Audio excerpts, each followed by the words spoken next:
This is your AEW Revolution 2020 review, Sound Off Extra edition. I am Solomonster.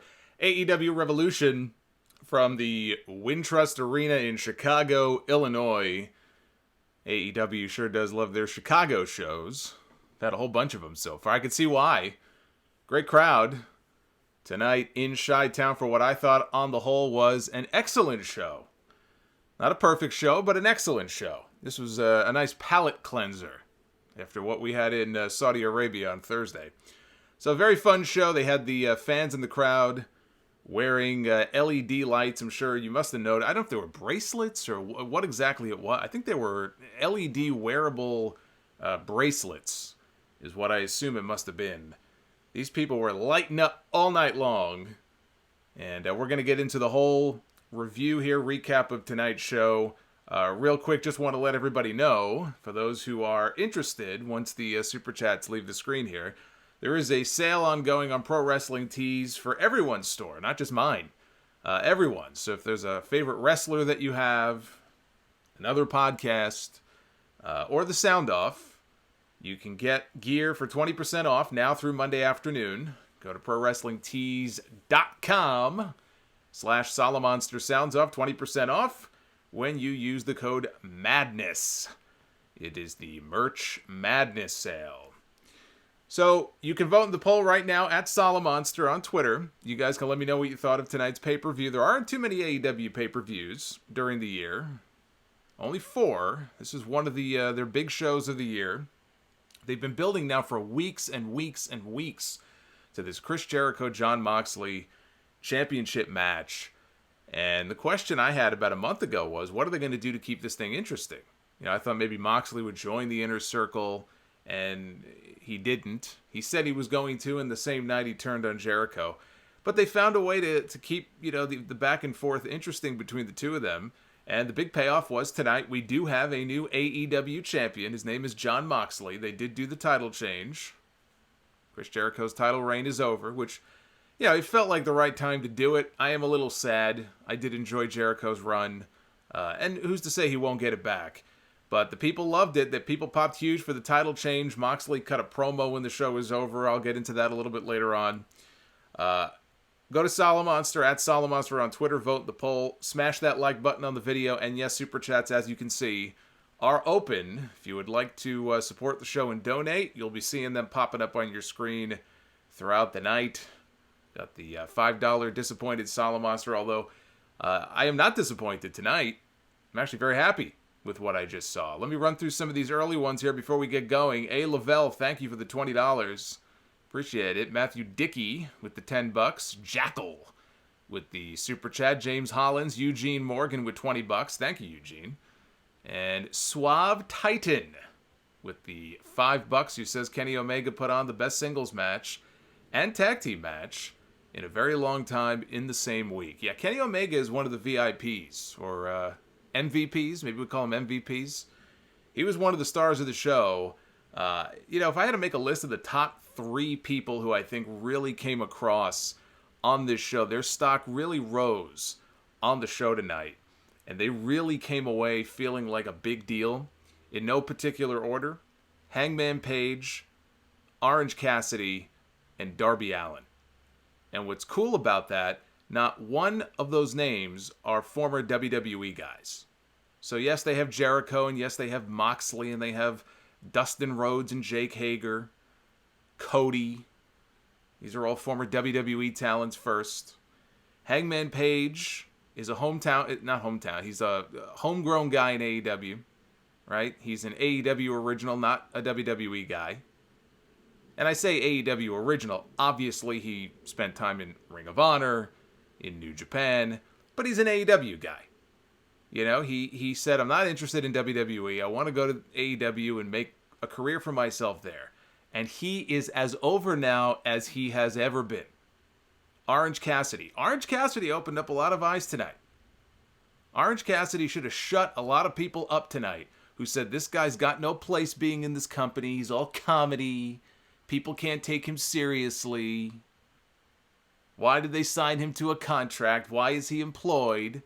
You got a taste of why tonight. People are into him. And for the first time, we got to see him wrestle a serious match, and I thought he and Pac tore the house down. They had one of the most fun matches on the entire show. And then there's Darby Allen. And I would put Hangman and Darby as the top two who really have the potential to one day be world champions. I mean, the sky's the limit for the two of them. Darby Allen is ridiculously over with the AEW audience right now. He came out tonight. From the moment he came out, the match he had with Sammy Guevara that I'm going to talk about in a second, and when the match was over, you see the crowd reaction to him. Place is going nuts. Those are the three names who I think they not only made a great impression, their stock rose by 1,000% tonight. Hangman Page, Orange Cassidy, and Darby Allen. So let's get into it here. The pre-show, the buy-in was SCU, Frankie Kazarian, and Scorpio Sky against Stu Grayson and Evil Uno of the Dark Order. No real developments tonight as far as the Exalted One. I didn't think there would be. And obviously, if it's going to be an ex-WWE guy, and I'm not 100% sure that it will be. I'm not sure it's going to be Matt Hardy. I'm not sure it's going to be, Brody Lee. Maybe it's Lance Archer. Who knows? We're going to see Lance Archer on Dynamite this Wednesday. I believe he's going to be making his debut appearance. But if it is a former WWE guy, they couldn't appear tonight anyway. Harper's contract does not allow him to appear until next month. Matt Hardy's contract is over in 15 minutes. So unless he re-signed, if he took the NXT deal that supposedly was offered to him, then I guess he's sticking around. But if not, if he has not signed with WWE, Matt Hardy's a free agent in 15 minutes. So who knows? Maybe we'll see him pop up on TV in the next few weeks. What we did get, though, was a decent match. I really didn't think this was anything special. I'd say it was okay. The match was fine. It was, pre-show match. Kazarian got pulled outside the ring. Scorpio Sky went for a cradle, got a 2 count. And Evil Uno caught him with a lariat to the back of the head. Stu Grayson cradled Scorpio Sky for the pin. And the Dark Order, they were beating down SCU. All of a sudden, we hear Colt Cabana's music. And out comes Colt Cabana in his hometown of Chicago. He got a nice reaction. He comes down to the ring. He gets overwhelmed by the Dark Order. And all of a sudden, we see this hooded figure emerge from the back. And I had a feeling it was Chris Daniels, because the hooded figure wasn't a terribly large person. You could tell. They weren't very tall. And we hadn't seen Chris Daniels. He was not part of this match. So, hooded figure comes out. I don't know if this was done intentionally as a takeoff of the stories that Chris Daniels was once considered for the higher power 20 years ago in WWE. Anyway, he pulled the hood off, and it was Chris Daniels, and he ran into the ring and attacked the Dark Order. So it appears that all the teasing about Chris Daniels and where does his allegiance lie, it was all just a little swerve just to throw you off.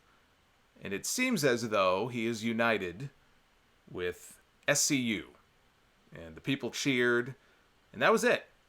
So we'll have to wait and see exactly who the Exalted One is. The main card opened with Dustin Rhodes against Jake Hager, who had quite the steamy makeout session with Mrs. Hager at ringside. His wife, not his mother.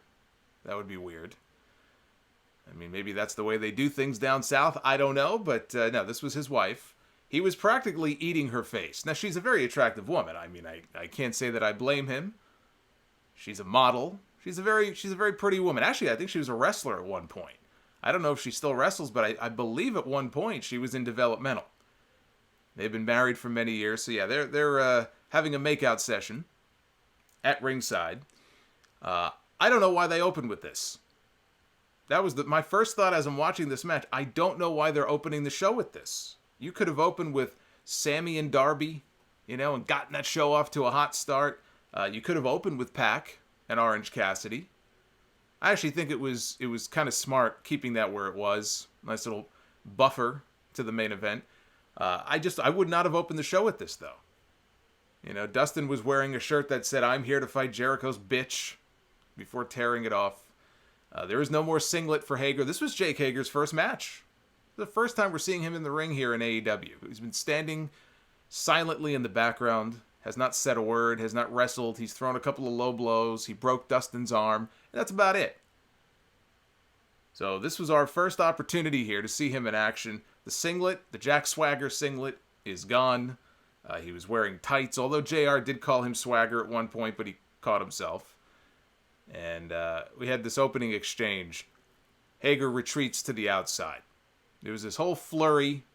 He retreats out to the floor. And he walks over to his wife. He's gonna confer with his wife. Dustin comes over. He attacks Hager. He turns to Hager's wife in the front row.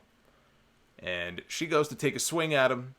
He grabs her arm and stops her. And he forces a kiss on Mrs. Hager. And he's smearing his makeup all over her face in the process. Basically, he sexually assaulted this woman. She was disgusted, and the fans cheered this. They were very happy to see this. So Dustin hits a couple of bulldogs, hits a power slam.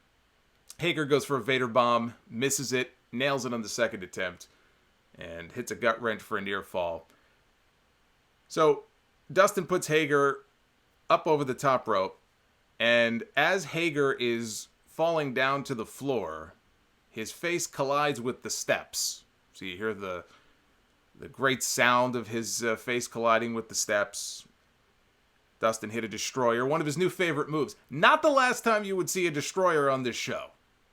Oh no. Not hardly the last time you'd see a destroyer on this fucking show. Tried for the cross arm breaker. And anyway, we get to the point where Aubrey Edwards is the referee. Her back is turned. Hager hits a low blow. Uses a head and arm choke. Every time I see that head and arm choke, I think of Sam Shaw in Impact. Impact Wrestling. Yes, I was watching Impact during the Sam Shaw era. That was, I think, the last time I was consistently watching Impact every week was the Sam Shaw era. And Dustin went out. I didn't like that finisher when Sam Shaw was using it, and I don't like it now. I don't think it makes for a good pro wrestling finisher. I just don't. Not today it doesn't. Dustin goes out. Aubrey Edwards calls for the bell. The match itself, I thought the match was okay. It was fine. It really wasn't anything special. Again, this is not the match that I would have opened this show with. We got an advertisement announcing a special edition of Dynamite on March 25th in Newark, New Jersey. It's coming here to the tri-state area. And they are calling this episode of Dynamite Blood and Guts, playing off Vince McMahon's comments on that investor call many months ago where he was asked about AEW and he said, TNT, I don't really think they're going to like that blood and guts stuff. Well, they like it enough to give it to us on March 25th. And they're going to be doing their own version of War Games, one cage surrounding two rings. Obviously, they cannot call it War Games. And there's been some talk about Cody, I think, trademarking the name The Match Beyond. And I don't know if they called it that in the ad, but I'm pretty sure that's the name they're going to use. They're going to call it The Match Beyond. But this will basically be their version of War Games, coming to free TV in a month. Let's run through some more of these Super Chats here before I fall too far behind. I do thank you all for the support. Jacob Donnelly, thank you for the $10. Says, I can imagine Vince's face right now. Look at what he wasted with Moxley. I don't believe Vince McMahon was watching AEW Revolution. Look, there were plenty of people in WWE, I'm sure, including talent and executives, who were paying attention to tonight's show. I guarantee you, Vince McMahon was not one of them. Vince McMahon did not have BR Live on his iPad back at the McMansion where he lives. So right now, I don't think he cares.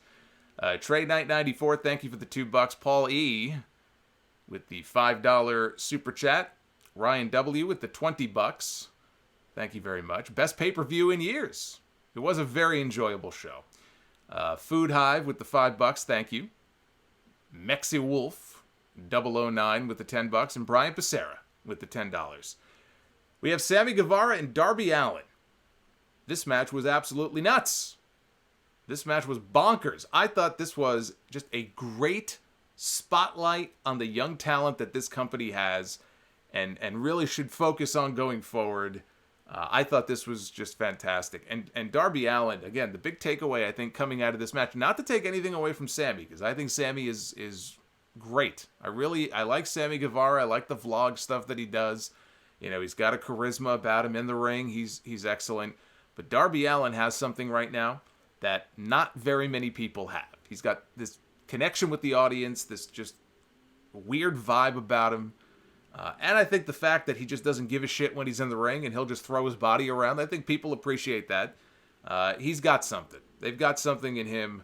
He's going to be one of the biggest stars in this entire company.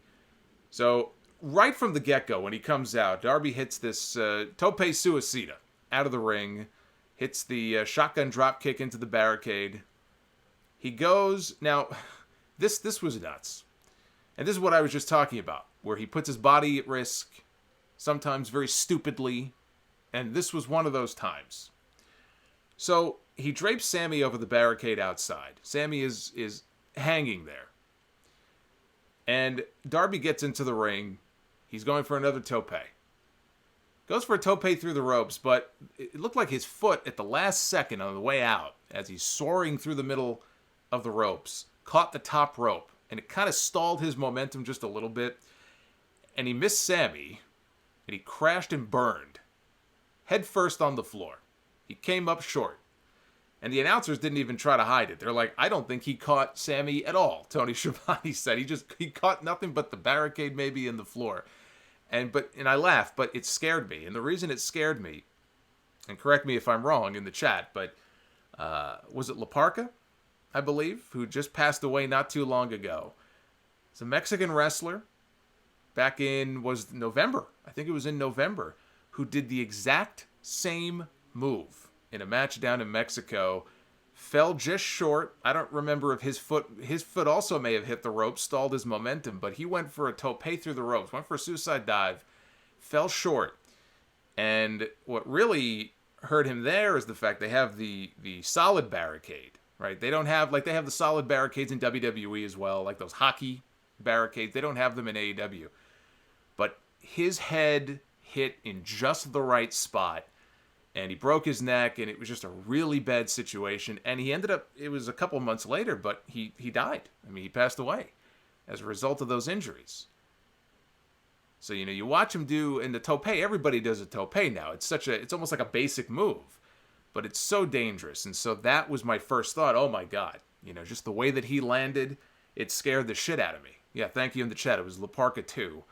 Because some people thought it was the La Parka from WCW. It wasn't. But I believe that was the move where he got gravely injured and ultimately a couple months later died. So, we can laugh about it because Darby was okay, but that scared the fuck out of me. So, Sammy grabs the skateboard that Darby had taken to the ring with him. It had Sammy's name spray painted on it. And Sammy takes the skateboard and he chucks it at Darby's face. Just wrecked him with it. Threw it right at his head. Sammy sets up a table outside, lays Darby on top of it, and heads up top, hits an insane 630 splash down through the table. These guys they were not letting up. It was one big move after another. Darby somehow made it back into the ring in time. And now the bell finally rang. I didn't even realize the bell didn't ring. I just assumed the match was already underway, but apparently not. So finally the bell rings and we're underway. Sammy hits a running knee, goes for the quick pin. Darby kicks out. Sammy hits a double stomp off the top rope onto Darby on the apron. A couple minutes later, Sammy hit a Spanish fly off the top rope. He almost lost his balance, but he maintained it. Hit the Spanish fly. Sammy exposed one of the turnbuckles. He got thrown into it on a monkey flip by Darby. Darby hit a stunner. And then he hit the coffin drop. He doesn't always hit it. Sometimes they move out of the way. They get the knees up. But he hit the coffin drop and got the pin. And I like that too. I like the fact that Sammy did not kick out of the coffin drop. That has been established as his finisher. That's been established as his signature move. And I like the fact that he hit one coffin drop and he got the pin. And the place went nuts. And Darby had grabbed the skateboard. He was going to do some more damage to Sammy. Jake Hager came back out, made the save, and rescued Sammy Guevara. This was a great display of why they need another singles title, I think, in AEW for the men. I know we've talked about this before, and I do think we're going to get one at some point in the next several months, next few months.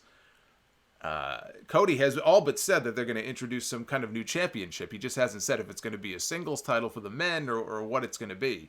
All he kind of told the Observer was it's something that's never been done before. So I have no idea what that means. But they need a secondary title for the mid-card in this company. And I think that it's tailor-made for somebody like Darby Allen.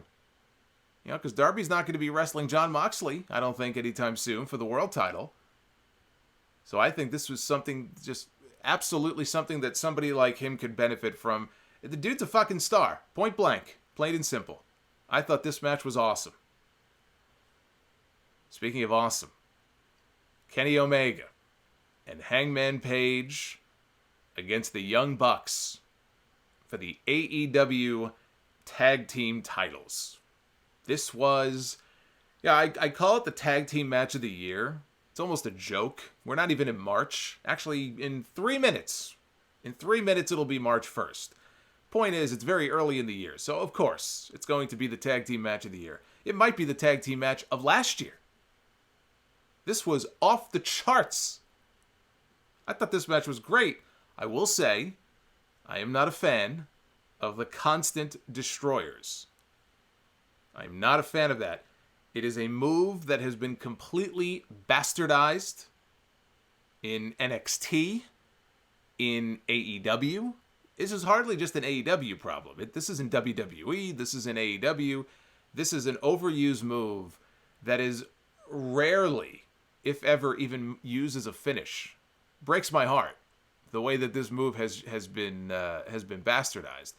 But I think we got 3 or 4 destroyers in the first 3 matches on this card alone. But that aside, I cannot say enough good things about this match. This was, if I had to just describe it and boil it down to kind of a 1-sentence description, half an hour of tag team excellence is what this match was. Star of the match had to be Hangman Page. They actually booed the Young Bucks. The people booed the Bucks late in the match more than a few times. And I thought the Bucks were acting more heelish as the match went on. At first, they didn't want to be too aggressive. Right? Oh, we're all buddies. We're all pals. It's the Elite. So they didn't want to be too aggressive. Hangman hocked a loogie right in Matt Jackson's face, and that was it. The gloves were off at that point. Matt lost his shit. He went after Hangman. They couldn't pull him off. Hangman went to slam Matt through the timekeeper. He's going to powerbomb him through the timekeeper's table on the outside. Omega talked him out of it.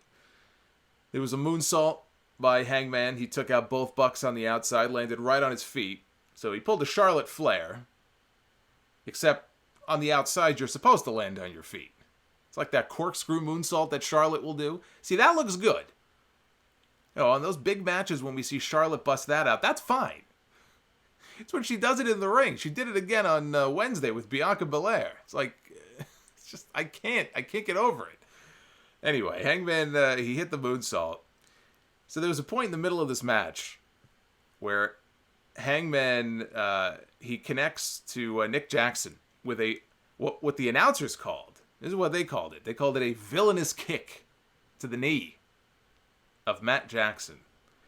And Hangman then applied the chicken wing as an homage to the villain, Marty Scurll, which could mean something, or it can mean nothing at all. I just thought that was very interesting.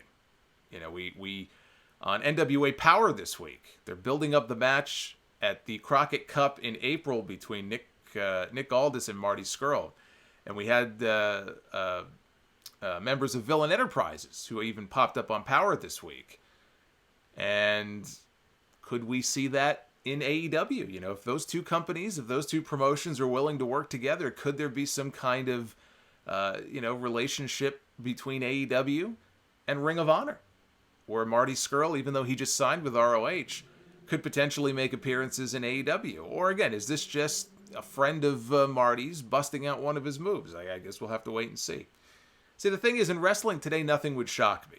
We see promotions working together all the time, even WWE now, some of the promotions in the UK that they work with and stuff. Nothing at this point would shock me. So I would say that anything is possible. Nick Jackson hit a 450, and Matt Jackson covered for the 2 count. We saw Hangman hit a blockbuster superplex for a 2 count on Nick. There were V-triggers in here, and Omega hit the Tiger Driver 98 for a near fall. Omega teased a one-winged angel from the second rope. Nick reversed it into a poison rana. Matt Jackson hit 3 Northern Lights suplexes on Adam Page on the ramp. And the Bucks hit Page with the Indie Taker on the ramp. Bucks hit a double V-trigger to Kenny Omega inside the ring, who did the Fighting Spirit kick out at 1, and the crowd popped huge for that. Second V-trigger, though, put him down for a 2 count. Bucks were teasing a Meltzer driver. Hangman recovered. He grabbed, was it Nick Jackson? I think it was Nick Jackson. And Nick Jackson was on the apron. Again, they're getting ready to hit the Meltzer driver. And Hangman sneaks up, and he kind of gets him in a position for a powerbomb and carries him over. There was a table set up outside the ring, and he power bombs Nick Jackson through the table. And I assume Nick wasn't the legal man, because if he was, and the referee was being awfully lenient on that one, the referee was not doing their job. But it's possible he wasn't the legal man. Page and Omega hit the buckshot V-trigger. Matt kicks out. There were a lot of... I will say that down the stretch, probably 2 or 3 too many kickouts here. But I love this match so much that that didn't bother me too much. It did bother me, but it didn't bother me too much. Omega teased the one-winged angel. Couldn't hit the move. He was selling it like his shoulder was hurt. His shoulder may have gone out on him. Hangman tagged in, hit a one-winged angel of his own on Matt. I thought that was it. Nick made the save at the last second. Buckshot lariats for both Bucks. And Adam Page pins Matt Jackson for the win. Kenny Omega and Hangman retained the tag team titles. After the match, everybody was all buddy-buddy. And the Bucks went over to Omega for a handshake. And he was kind of hesitant, but eventually he agreed. And Adam Page, he was out on the apron. He refused to take part in this. But there was a great tease here. Because we did not have the miscommunication spot here in this match where, you know, Hangman accidentally hit Omega or Omega accidentally hit Hangman. But as all of this was going on, Hangman drops his tag title belt, and he is teasing that he's going to do a buckshot lariat and vault himself into the ring and nail Kenny Omega. And as Omega turns around, he thinks better of it. He says, oh, we're cool. Everything's cool. That little tease. They're still teasing it out. I like that. And, you know, before Moxley won the championship in the main event, I even tweeted about this earlier. I'm looking at how over this guy is. I'm looking at how over Adam Page is right now. And if I were AEW, it would make me very hesitant to pull the trigger just yet on a heel turn because he is that popular. And I was almost thinking maybe you actually do keep the title on Jericho. And you let Jericho go the full year as the champion. And build it to where Hangman gets another title match with Jericho at All Out in August. It kind of comes full circle. 1 year on the anniversary of their first match. When Hangman was not ready for that last year, this year he is, and then he's the one to beat Jericho and win the championship. Now they can't do that, obviously, because Jericho lost the belt. But he's that popular right now where I think if they wanted to, they could have probably found a way to drag this out long enough and build it to the 1 year anniversary. You know, but I still think there's still a world title in this guy's future. Hangman is, you know, he's in that top 3 of guys to watch that I talked about at the top of the stream here. His stock is soaring in this company. Let's do some more Super Chat shout-outs. Super Chats are open if you are new to the stream here, and if you do care to participate in that way. Mackenzie Lambert, thank you for the $2. And we got a lot of new subscribers here in this stream, too. The Cheeseburger 666 with the $5. His Scorpio Sky is the exalted one. I don't know about that, but I don't think that would make sense. Dimeblade17, thank you for the $5. And we have the infamous GS with the $5 as well. Devin Garcia, thank you. Well, holy shit. Devin Garcia with the $50. Wow. Here in the Super Chat. Good luck WrestleMania, he says. LOL. Darby Allen, future star. Jon Moxley, congrats. Hope the Mets improve. On behalf of Solomonster. Yeah, well, I hope for that every year, and every year I get burned. So I'm not holding out hope. But holy shit, Devin. Thank you for the $50. That's awesome. Chris Quillman, thank you for the $5 spot. His favorite JR quote of the evening. Paige's DNA. I forgot to mention that. It says Paige's DNA dripping down Matt Jackson's face. That was fucking disgusting. That was fucking disgusting. That was when he hocked the loogie at Matt Jackson, and you could see the spit on his face just dripping down. And Jim Ross, always trying to be dramatic on commentary. When you talk about DNA dripping down someone's face, I mean, for fuck's sake. JR. I mean, come on. Get this guy some Dippin' Dots here. He's got to calm down a little bit. Jesus. What a great visual that is, huh? Will Rob, thank you for the $15. Says, Solomonster, take this super chat and buy yourself your favorite beverage, and hopefully you can wash the taste of that Saudi show out of your mouth. Yeah, it's already gone. I'm in a good mood right now. Let's not mention that, please. And we'll do more of these later. Nyla Rose and Chris Statlander for the AEW Women's Championship. This match did not stand a chance following that Tag Team Championship match. I thought the match had its moments, a few moments late. I didn't think this was very good. And, when I mentioned that on Twitter, I had people saying, it was fine, it was good. Why are you crapping on the women's match for it? Because it wasn't very good. It's okay to admit that. This was not very good. I've seen Chris Statlander in much better matches than this. This was a styles clash between these two. They just, especially late down the stretch, they just either weren't on the same page or... I know what happened. I mean, there were some spots late in the match that they shouldn't have done. Because she's trying to lift up a woman who was too big for her to lift up. It just wasn't working. So yeah, I didn't think this was very good. Statlander, early on, she was building some momentum. She went for a tope. There's another one. There's another tope through the ropes. She splatted. This one was, they had the elevated ramp, as they do on these AEW pay-per-views, like the old WCW pay-per-views from the early 90s. So she splatted on the ring ramp. And Nyla took over at that point. So Nyla draped Statlander over the top rope. And she was teasing a missile drop kick off the top rope. Yeah, and by the way, I have to just say, somebody in the chat mentioned this. And this could very well have played a role in why the match wasn't as good as it was. They did mention on commentary that Statlander had been suffering from the flu during the week. I don't know if she's still sick. Even if she's not still sick, if she's just getting over the flu, if she was dehydrated, the flu can knock the shit out of you. So I will throw that out there. I'm not trying to shit on the match. I'm just saying it wasn't very good, and maybe the fact that she was sick did play a role. So that's fair. That's a fair point. They did bring that up on commentary, so that is worth mentioning. But it still wasn't very good. So she's draped over the ropes, and Nyla's teasing a missile drop kick. Statlander does a handstand. She does a handstand walk out of that position and then lays on the mat and she blows a kiss. She blows a kiss up to Nyla Rose and she takes over at that point. She does the bop on the nose and hits a DDT. This may have been, this little 20 or 30 second stretch here may have been the best part of the whole match. She tried for the Big Bang Theory. Nyla blocked it, locked in an STF. Nyla gave it up, tried for a splash. Statlander got her knees up. And there was a beast bomb by Nyla for a near fall.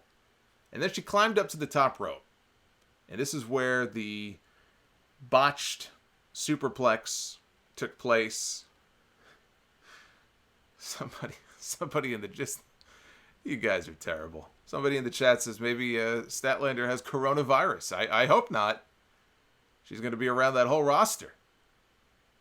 I hope that... can aliens get coronavirus? I hope not. Maybe she's immune. That is the shitty thing about this coronavirus thing. As this thing spreads, and I'm going to do a whole... I'm going to do a whole thing on coronavirus on the podcast tomorrow because it's really having a big impact in Japan, and it could have an impact on WrestleMania. People aren't really talking about this right now. But the thing that sucks about it is you read about symptoms and all that, and, if you're just walking around and you feel like you have a cold, you have a cough, I tried to listen to a couple of those Observer radio shows recently because I haven't really listened to Meltzer's audio stuff in a while, and I hear he's coughing, he's like hacking a lung up. What the hell's going on with Meltzer? Is he okay?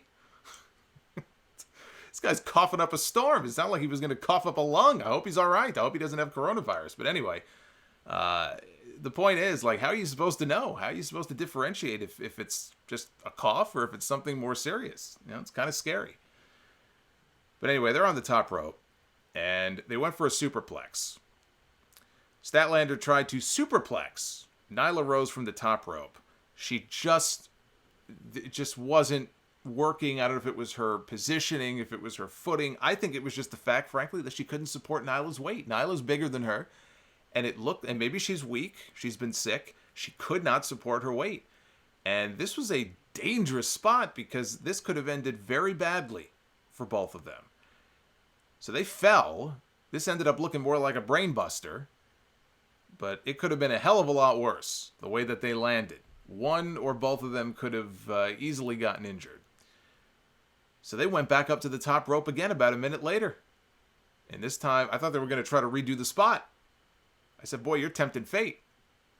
This time, Statlander went for a Rana, and Nyla held onto her, tried to muscle her up into a powerbomb position, almost lost her.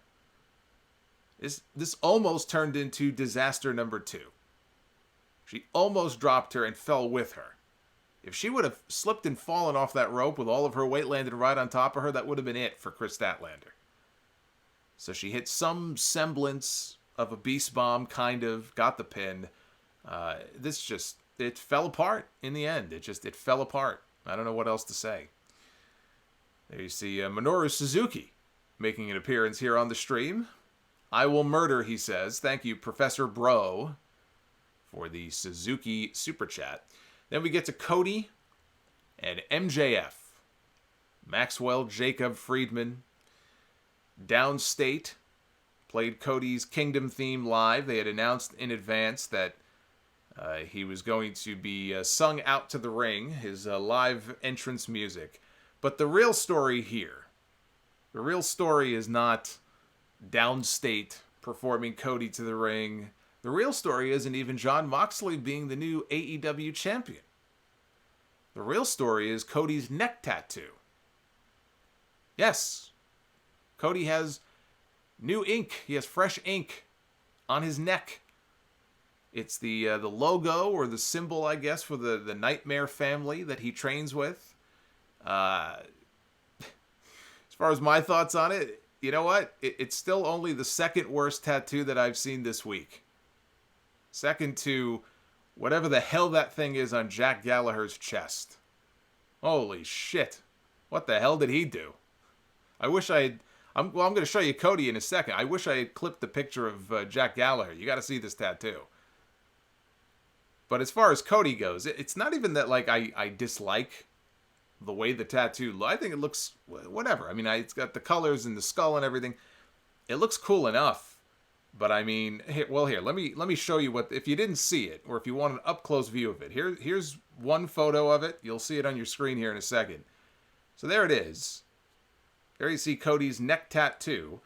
You know, hey, I'm a big fan of skulls.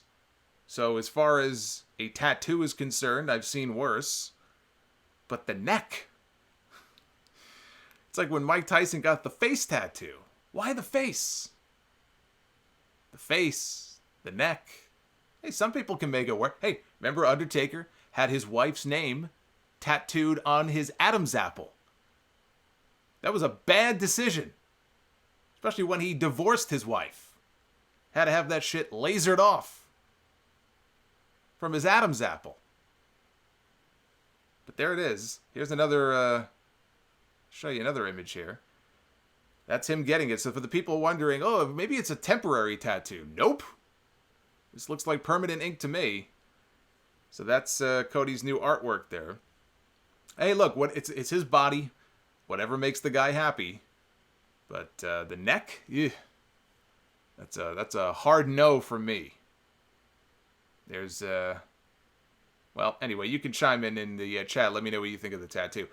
So Cody came into the match with a broken big toe. He broke it on the moonsault at the end of the cage match that he had with Wardlow last week, or 2 weeks ago. So they said that he broke his big toe, and or so they say. You know, it came into play here in this match. I'm not convinced that, frankly, it wasn't just part of the show. It could be a legitimate injury, but once I saw it being incorporated into the match here, it made me wonder if it was a legitimate injury at all to begin with. There was one point in the match where MJF pulled off Cody's boot, and he bit down on the supposedly broken toe. He bit down on Cody's sweaty sock.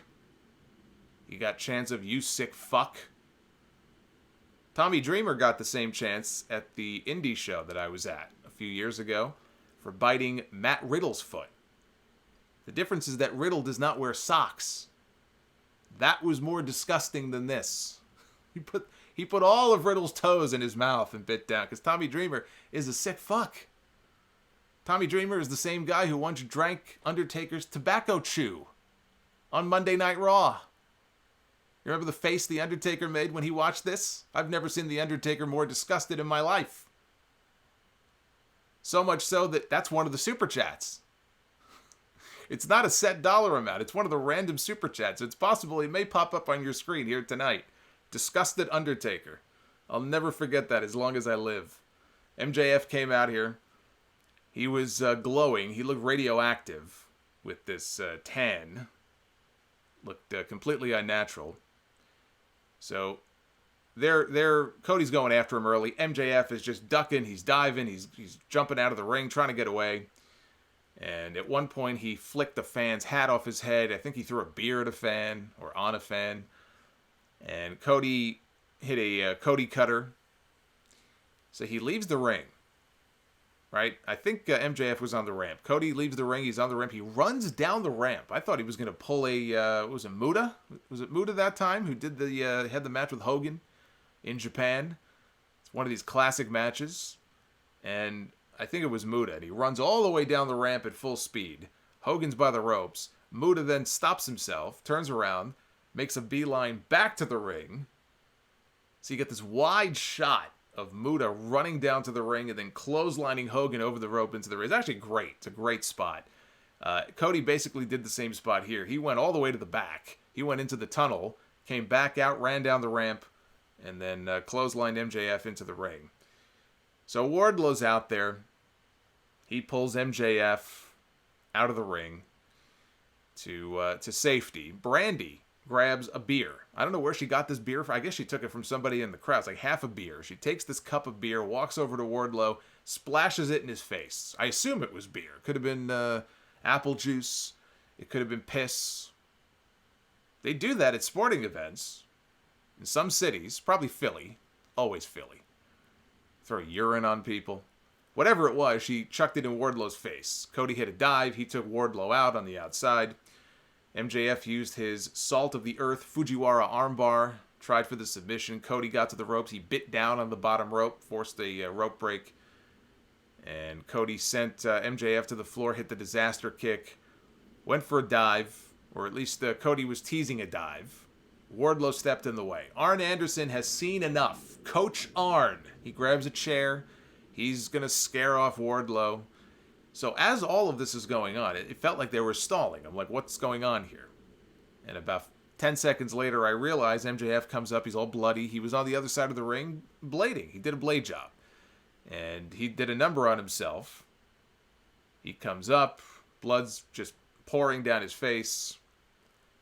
And Brandy tried for a crossbody off the apron onto Wardlow. I don't know what she expected to do here. Wardlow's about 4 times her size, weight-wise. It's a big dude.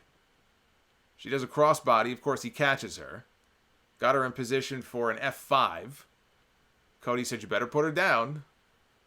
And in the midst of all of this, Cody accidentally hit Arn Anderson. I think he kicked Arn Anderson in the head. Knocked Arn down. Arn took a bump. Back in the ring, MJF hits a low blow, gets a near fall. They did the suplex out over the top rope. They did the Bret Hart Dynamite Kid spot. That's a dangerous spot. Cody looked like he took a bad landing on the way down. You know, where one guy suplexes the guy and they both go tumbling out to the floor. So they both make it back inside before the count of 10. MJF hit the double cross for a near fall. And MJF takes off Cody's weight belt. And Paul Turner, the referee, takes the weight belt away from him. Cody hits a low blow. Paul Turner did not see. And Cody uses a vertebreaker for a near fall. Cody gets the weight belt. He's going to use it as a weapon. The referee says no. Says you can't use it as a weapon. And Cody is begging him. He's saying, just once. Just let me use it one time. And what does Paul Turner, the referee, do? He says, okay. And he walks away. Boy, MJF. I mean, he ended up winning the match, so I guess it doesn't matter. But had he lost, he would have a hell of a case for a protest here. Cody used the weight belt on him. So MJF is crawling over to Cody. He's grabbing Cody's feet. He's crying. He's begging for forgiveness. And then he pulls a Hangman Page and he spits in Cody's face. So I guess, I don't know if JR said this, but apparently Cody had some of MJF's DNA dripping down his face. And Cody couldn't believe that he spat in his face. He hits the crossroads once, picks him back up, hits the crossroads again. That should have been enough. But he had to try for a third. Because he's a dumb babyface. MJF blocked. Pulled the Dynamite Diamond ring out of his trunks. Nailed Cody with it. Referee, of course, didn't see it. And MJF got the pin. Dumb babyface syndrome strikes and costs Cody the match. MJF picks up the win.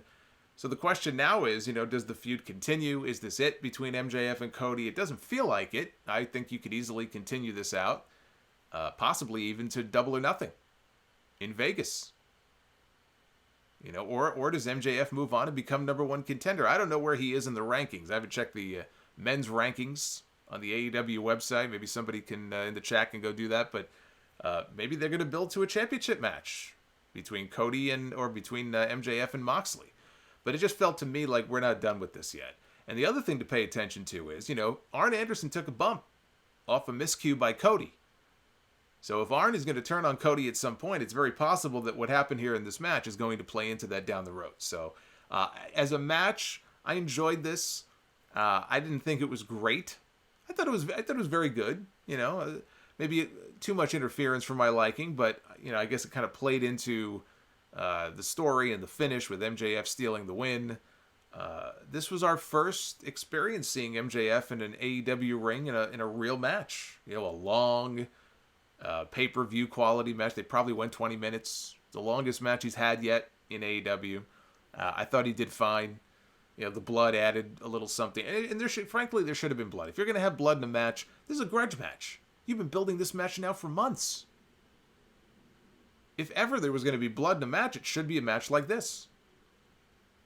So I thought this was very good. Let's catch up with some of the super chats here. But we're not done yet. We got 2 big matches left to talk about. Willie Eichard, thank you for the $10. Vincent Millage with the $5.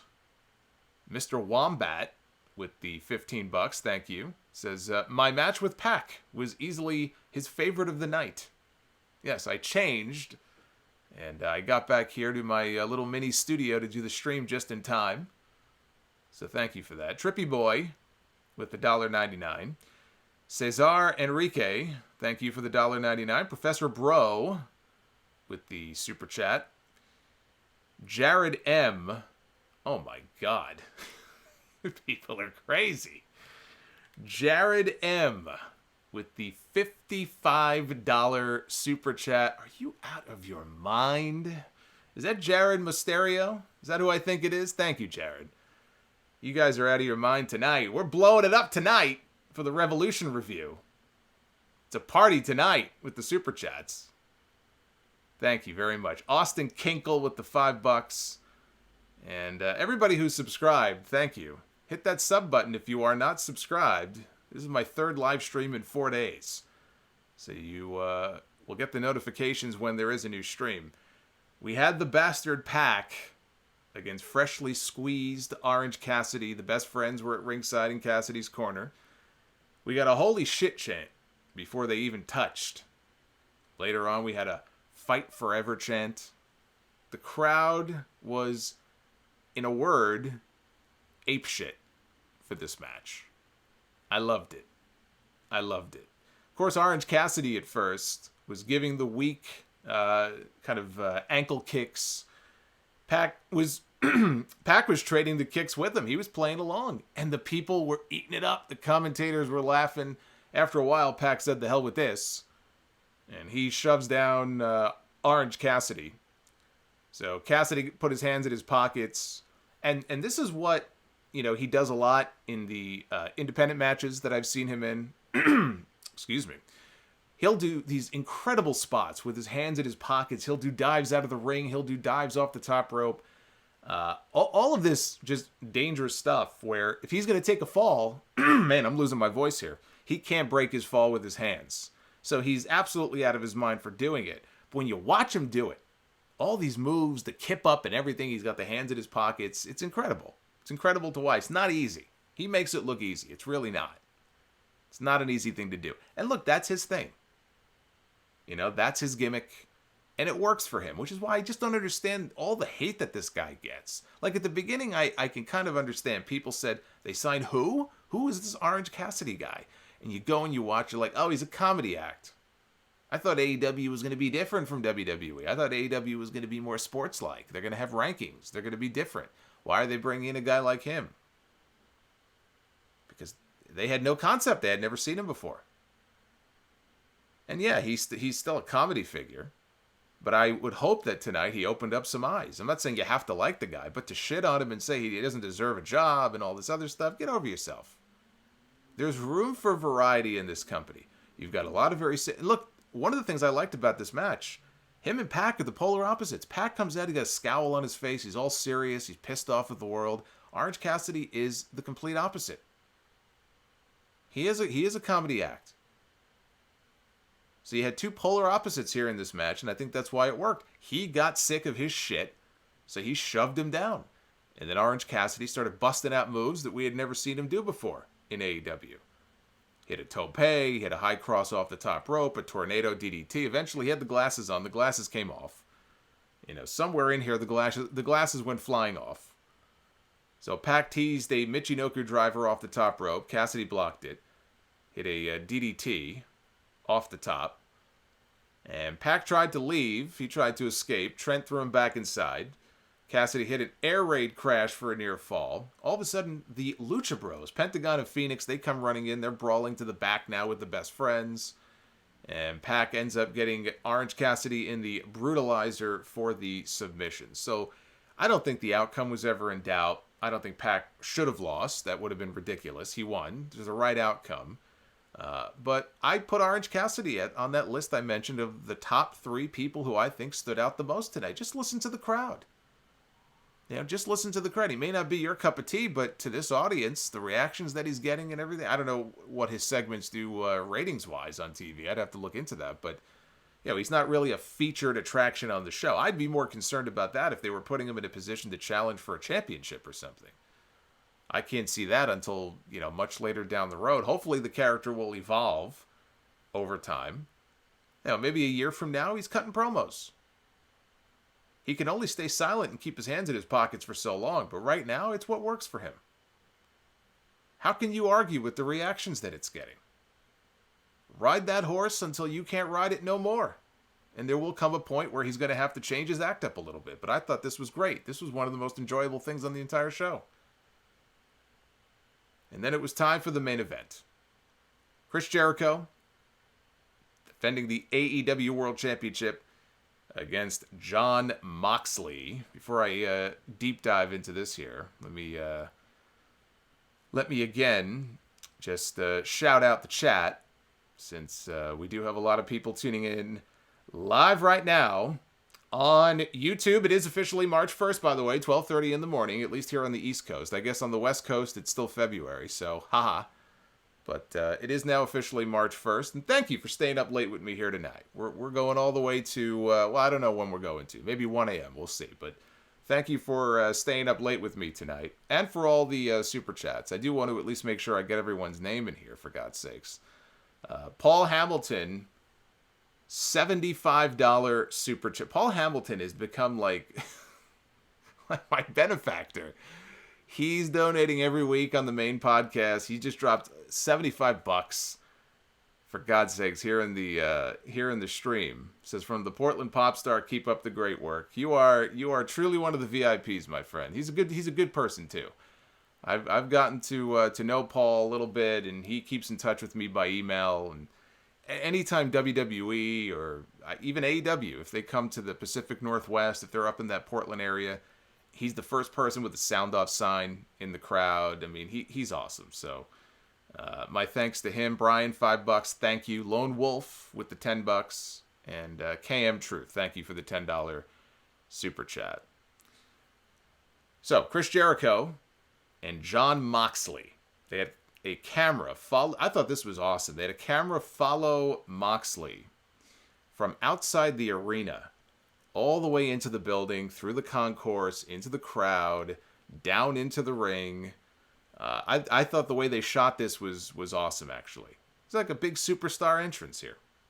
Jericho got the full, not orchestra, what was it? Choir. They had a choir singing his song, Judas. That doesn't sound right, though. That doesn't feel right? Having a choir singing Judas, and then anyway, so I was kind of hoping, actually, I don't know how many of you are aware of this. I wish I could play a clip. I don't know if I'd have her permission to, though, so I won't do it. But there's a woman, let me just see real quick here before I get into this, because this girl is very talented, and she sang her own version of, here it is, of Jericho's theme song. So when you're done here listening to this stream, go on YouTube and look it up. It's called Fozzy Judas. Her name is Mariah Page. It's exactly the way it sounds. Page is Paige. And she's got her own YouTube channel. She's just sitting in front of a camera with her guitar, singing Judas. I think it might be better than Chris Jericho's version of the song. It is an incredible rendition of, it's like a haunting, slow version of it, but it is an incredible version of Jericho. So I wish it was on Spotify or something. But anyway, leave a comment on her video on her channel and let her know what you think. Mariah Page. Everybody should go over there and check that out. So I wanted to give her a shout out here. So Jericho's music plays. Everybody is singing along. And they get the big superstar intros. Immediately, the two of them brawl into the crowd. This was basically New Japan Chris Jericho, the brawler. The Bruiser Brody version of Chris Jericho here, where he just brawls like a madman. He picked up the one of the television cameras. He was filming with it while flipping off Moxley, something he's done multiple times in New Japan. And threw a guardrail at one point at Moxley. And Moxley was biting the stitches. Jericho had stitches on his face right by his eye. He got split open on Dynamite last week, and Moxley's biting at the stitches. And Moxley then got busted open. I didn't see how it happened, but he got busted open by the eye. And so now he's bleeding all over the place under his eye patch. Yeah, it's funny. They have Blood and Guts on March 25th in Newark. We got Blood and Guts tonight. We had blood in, 3 different matches? We had blood in this match. We had blood in the MJF match. Didn't we have blood in another one? We might have had blood in one more match. I don't remember, but I feel like we have Blood and Guts tonight here on this show. So these guys are brawling all over the place on the outside. And Jericho power bombs him through the timekeeper's table that Hangman Page had tried to put Matt Jackson through earlier in the night. That was when Kenny Omega stopped him. So finally somebody went through the table. There was a point here where Jericho, I think, was going for the Lion Tamer. And Moxley countered it. And then Excalibur said, oh, it's that Randy Couture training. Because if you watched the build-up video to the match, they showed Moxley at his gym in Vegas where he really does train. And I think it's Randy Couture's gym. And Randy Couture is in the video. He's teaching him moves and counters and, how to counter out of this hold and that hold. And so he countered the Lion Tamer into a heel hook. So that did play into the match. So there was a paradigm shift coming. Moxley was going to finish him off. Santana and Ortiz, they get involved. They were out there. And I think it was Ortiz. Socks, no pun intended. Socks Moxley with the loaded sock. The sock with egg yolks on the inside. Or whatever. I don't even know why I said it the other night on the stream. I said, oh, he's got eggs in the sock. I have no idea why I said that. Just the visual of that. Like when he whips somebody, All of a sudden, the sock turns yellow. Who knows what's in the sock? Anyway, he hit Moxley with it, and Jericho hit a lion salt for a near fall. Jericho tried for a code breaker. Moxley held on to him, put him in a Boston Crab. The walls of Jericho. Jake Hager ran down for the distraction. Moxley went to go after him. He turned around into a code breaker. Moxley kicks out at 2. Jericho gets him in the walls. Moxley makes the ropes. Now Jericho's arguing with the referee. He is arguing with Aubrey Edwards. You'll notice, I think every Jericho match, Aubrey Edwards is the referee. She's like the go-to referee for Jericho. He wants her as the ref in all of his matches. She's like what Earl Hebner used to be to like Shawn Michaels and Steve Austin. It's like all of their matches practically used to have Earl Hebner. So Aubrey Edwards is the designated Jericho referee. I think he slapped her on the ass. I think he smacked her on the ass at one point. I think he was trying to get himself disqualified. She was having none of it. So Hager threw a cheap shot at Moxley. Aubrey saw it. She ends up throwing the entire inner circle out. She boots them to the back. And while this is going on, Sammy Guevara, he lays out Moxley with the championship, runs away. Jericho crawls over and covers for a 2 count. Jericho rakes the good eye on Moxley. So Moxley is acting like he's blinded, right? He can't see. He's got the eye patch over the other eye. And Jericho goes for the Judas effect. Gets countered by Moxley. Moxley hits the paradigm shift. And then he removes the eye patch. Takes the eye patch off. And it's a miracle. Moxley can see. He's been healed. And the announcers talk about it like he's been healed now for weeks. He was faking it. He's been fine this entire time. Boy, that would really be stupid if you think about it, because Moxley has been wearing that eye patch for like a month. I guess the idea is that maybe in the last week or so he got healed up. He's been wearing that thing nonstop. That would annoy the shit out of me if that were me. If my eye was all healed. I mean, I guess the idea is that he wanted to go into the match and fool Jericho. But boy, that would annoy the shit out of me. And to his credit, kayfabe is alive and well with Jon Moxley. He has been wearing that eye patch everywhere he goes. I've heard things that when he leaves the house in the morning, he wears the eye patch. If he goes for his morning run, if he goes for a cup of coffee, he's got that fucking eye patch on. That's a commitment. That's a commitment to his character. So, anyway, he hits the elevated paradigm shift, gets the pin, and Jon Moxley is your new AEW World Champion. Everybody is cheering. Everybody is celebrating. Everybody is so happy. And Moxley grabs a mic. He's going to cut a promo post-match, and he mentions wrestling. I said the word wrestling, and he's really putting over AEW, and he's putting over the fans. And he's going on and on and on. It's almost like he's trying to stretch for time. And they start playing his music. It's like the fucking Oscars, where somebody's talking too long and they try to play him off stage. So he didn't like that very much. He hears his music and he goes, "What the fuck?" So they cut the music off. He's like, "I'm not done yet." So he says, "What the fuck?" And then they turn the music off. And he really didn't have much more to say. He said, he said it's time to knock back some whiskey. I got him beaten. I was knocking back whiskey before the main event tonight. So anyway, he goes off into the crowd to celebrate. And that was it. I mean, that was your show from top to bottom. I guess the question now is, what's next for Jon Moxley? Is there a rematch with Chris Jericho? Do they do it on TV? Do they do it at Double or Nothing? Does he move on to somebody else like MJF? Or do they introduce somebody new?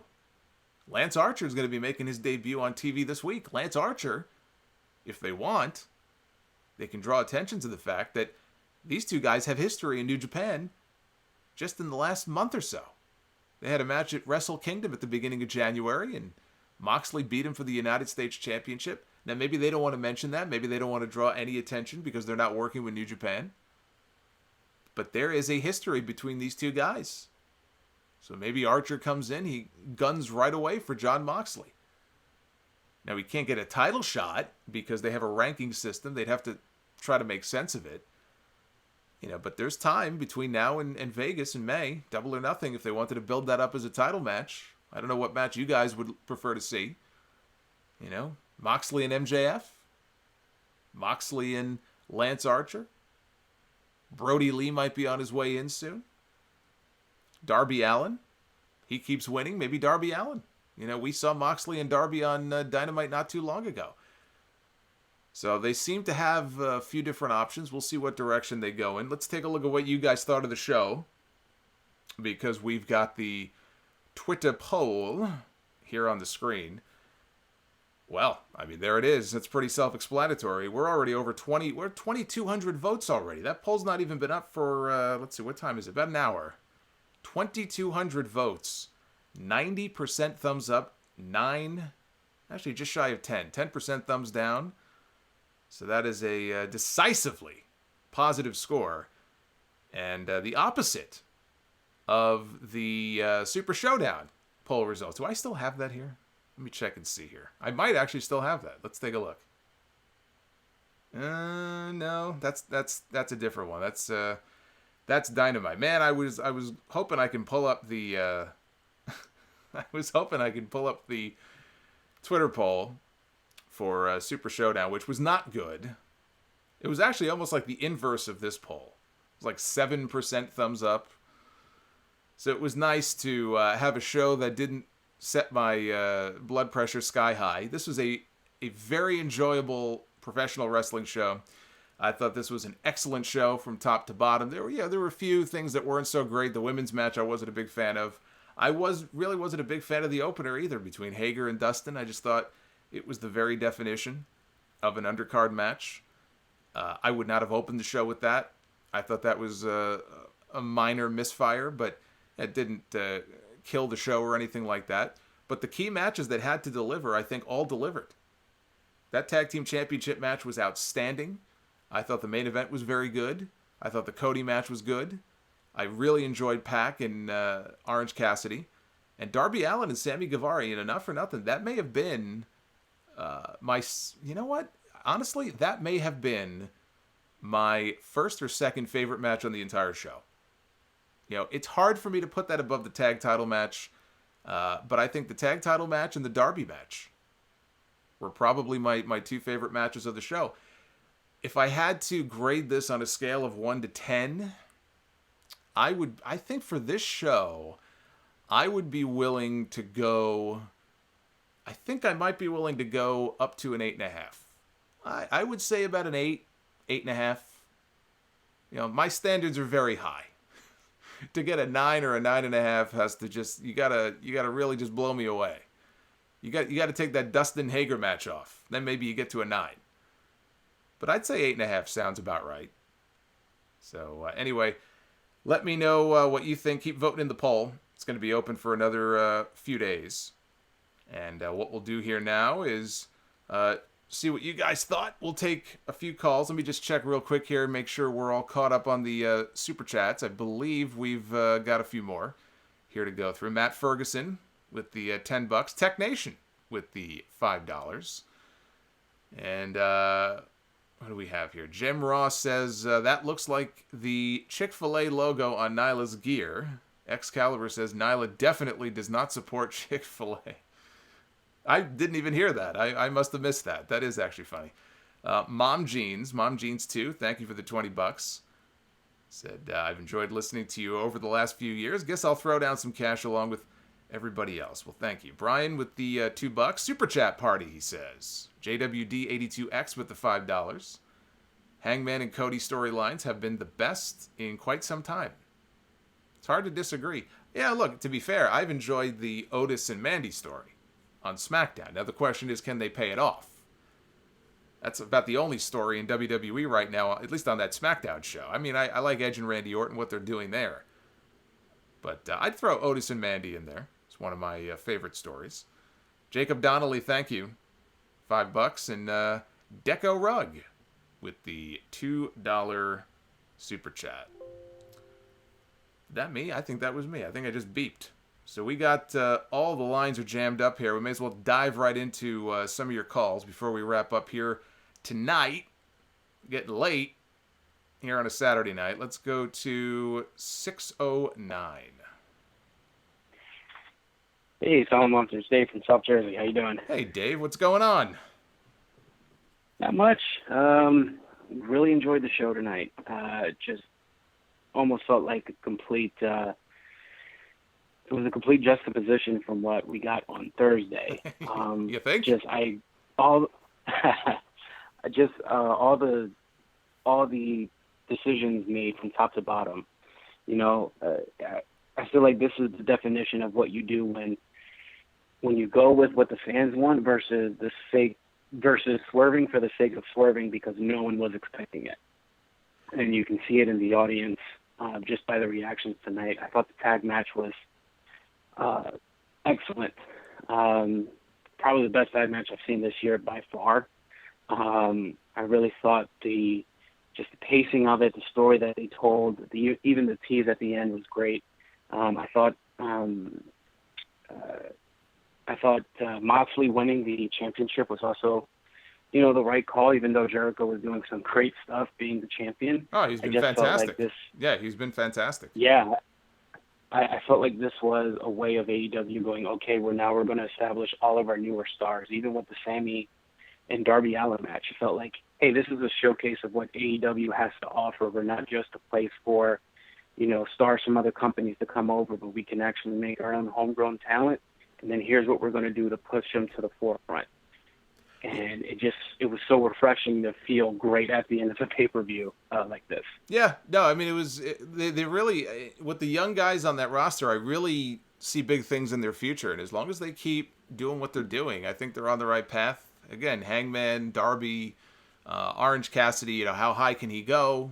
Who knows? But, they have these young guys that, the larger audience does not know. They've not been exposed to them before. But I think, bit by bit, week by week, if they keep getting these kinds of reactions, hopefully 6 months and a year down the line, they'll look at them as bigger stars than they are now. But they know their audience. I will give them a lot of credit. They know their audience.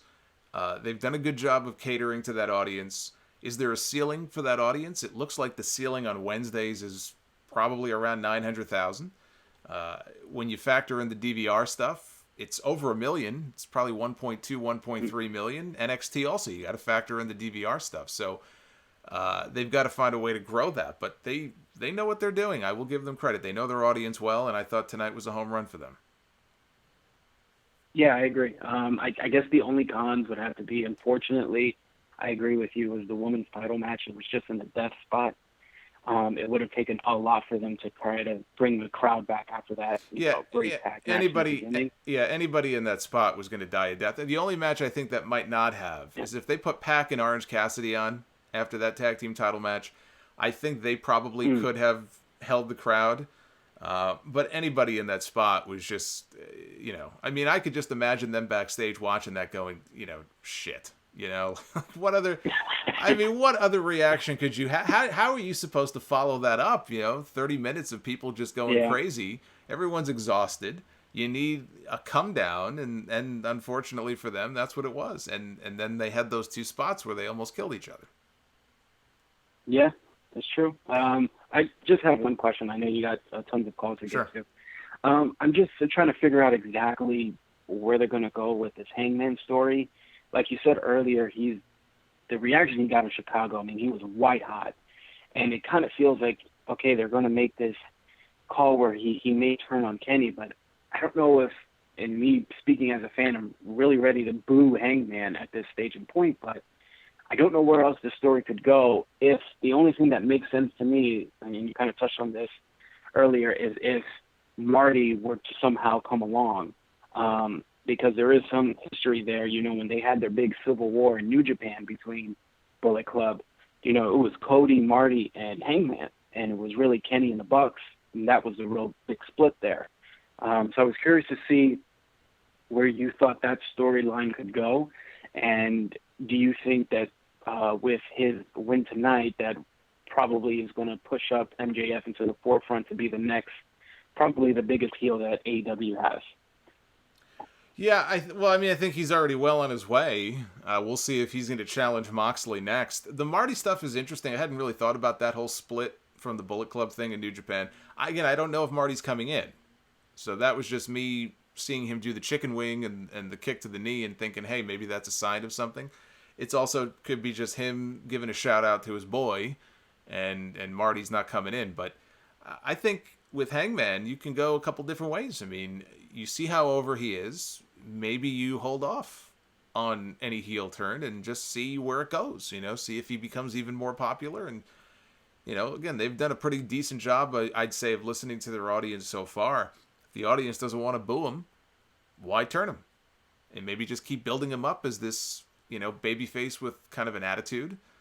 And at some point, maybe he can challenge for the championship. Or it seems like this is building to the inevitable split. I don't see Kenny going heel. If one of them has to go heel, it's probably Hangman. And then he just becomes the ultimate heel. If he could find a way to get the people to boo him, he'll probably have to stop drinking beer. Otherwise, they'll keep cheering him. Maybe he'll drink, bottled water. Or he'll drink fucking milk or something. Get people to boo him. I don't know, but the other option is to go in the polar opposite direction. You turn him heel, you make him this vicious, completely unlikable prick who eventually could challenge Moxley, and maybe he's the one to take the title from Moxley later in the year. We'll see. They have options, though. They have options. Who knew? Who knew in August when he was wrestling Chris Jericho that Hangman Page would be one of the most, popular guys in the entire roster? Let's go to Philly, 484. Solomonster, how's it going, man? Good. Who am I talking to? Ryan from Reading, PA. Hey, Ryan, what's going on? Drink a little bit of whiskey myself, but that's a whole other story. Well, it's always a good option on a Saturday night. Nothing wrong with that. Hey, man. Nothing wrong with that at all. Phenomenal show, like always. It just seems like this last month of shows, with AEW, has just been phenomenal. Absolutely phenomenal. I guess the main question now, I guess I have is, I guess you kind of threw it out there. Who's next for Moxley? I mean, I think Jericho is going to be touring with Fozzy. That might have been the reason why he might have lost the title. Because I know on his podcast he's been hyping tour dates. So you kind of have to wonder. I mean, I guess MJF is still kind of out because I guess they're extending the storyline with Cody. So kind of wondering who would they throw in there, you think? Yeah, I mean, I'm not 100% sure, and I did hear about that tour. I didn't know that. I didn't know if he was going to be gone long enough to miss, like a month of TV. Or I'll have to take a look at the tour dates. I don't know exactly how long he's going to be gone for. But again, we'll see how things play out. Again, I've listed all the options already. I don't want to get into it again, but the options, they have a few different ones. Pac, don't forget Pac. Even I almost forgot him. Pac could rebound, and he could be in contention as well. Where does Darby Allen fit into all this? As over as he is. So we'll see. We should get a better sense on TV this week of where they want to go with all that. Let's try the West Coast. Let's go to 425. Hey, how you doing, Jason? It's Trevor Jackson from Seattle. Hey, Trevor. So, happy to announce my 5-week sobriety from WWE. Feeling good. Good way to celebrate it with a decent show tonight, man. Yeah, I thought this call was going in a very different direction there for a second. Nah, brother, it's just nothing but good vibes, man. It was my brother's first wrestling show that he ever watched tonight, too. Oh, what did he think? So it was sick. He enjoyed it, man. Wrestling's always been an art form for me, and he kind of started to understand that when it was the Bucks and Omega tag team match. That was the match that kind of got him going. Then I had to explain to him the whole Orange Cassidy thing. That was funny. But it was just a great show, and he really liked it. And we're going to give it a try if they ever come to Seattle. Hopefully they come soon. But yeah, it was just a dope show. Yeah, show. Yeah, no. The opinion that I'm seeing so far, and we saw it even in the poll when I put it up on the screen a little while ago, overwhelmingly positive. And there probably are some people who didn't like it as much, but on the whole, people seem pretty happy. Look, I like a lot of you, have become very accustomed. You kind of take it for granted. If you watch WWE and you subscribe to the WWE network, you get all the pay-per-views for $10. Some people don't even pay $10. Some people keep somehow getting the free months. I always say I'm the schmuck who's been paying $9.99 since 2014. And to be fair, I still think it's a steal. So I don't mind paying for it. I'm not looking to pirate it or anything like that. But like, I have people telling me, hey, dude, I've never paid for the network. They just keep offering me free months. I'm like, how come they don't offer me anything? They never offer me shit. But you get used to getting all the pay-per-views for $10. They give you WrestleMania for $10. Royal Rumble, SummerSlam, all these shows. So it's a little jarring when I was kind of scrambling late. I was trying to get everything done before the pay-per-view started. And I realized I hadn't bought the show yet. I had remembered to do everything else and setting things up here in OBS and getting ready for the stream. And I said, shit, I didn't actually buy the pay-per-view yet. And I went to BR Live because Fight was only for the international fans. If you were out of the United States, you could order the show through Fight TV. I went to Fight TV. I'm like, how come it's not listed? And then I realized, hey, you idiot, you're in the U.S. Of course, I could have used the VPN. I could have used my ExpressVPN. You could have used ExpressVPN with my code to spoof your location. But, you know, we don't have to do that. So then I went to BR Live, and I see $49.99. And it was a little jarring at first because I was, you know, I mean, I ordered the full gear show, and so I had already done that. But you don't realize it's been a long time since you've been expected to spend $50. If maybe if you're in a different country, you still have to, but $50. And it makes you stop and ask yourself, you know, is this really worth it? Let's take a look at the card. You know, let's take a look at what's on tap here for the pay-per-view tonight. You really stop and ask yourself, is this worth it? You know, you're going to put down your money. You want to make sure that it's worth it. Now, of course, I'm going to order it. Of course, I have to watch the show, but I would have ordered it anyway. But it was just funny. Like, I stopped myself for a second. I said, shit, 50, I'm not used to this. This used to be commonplace.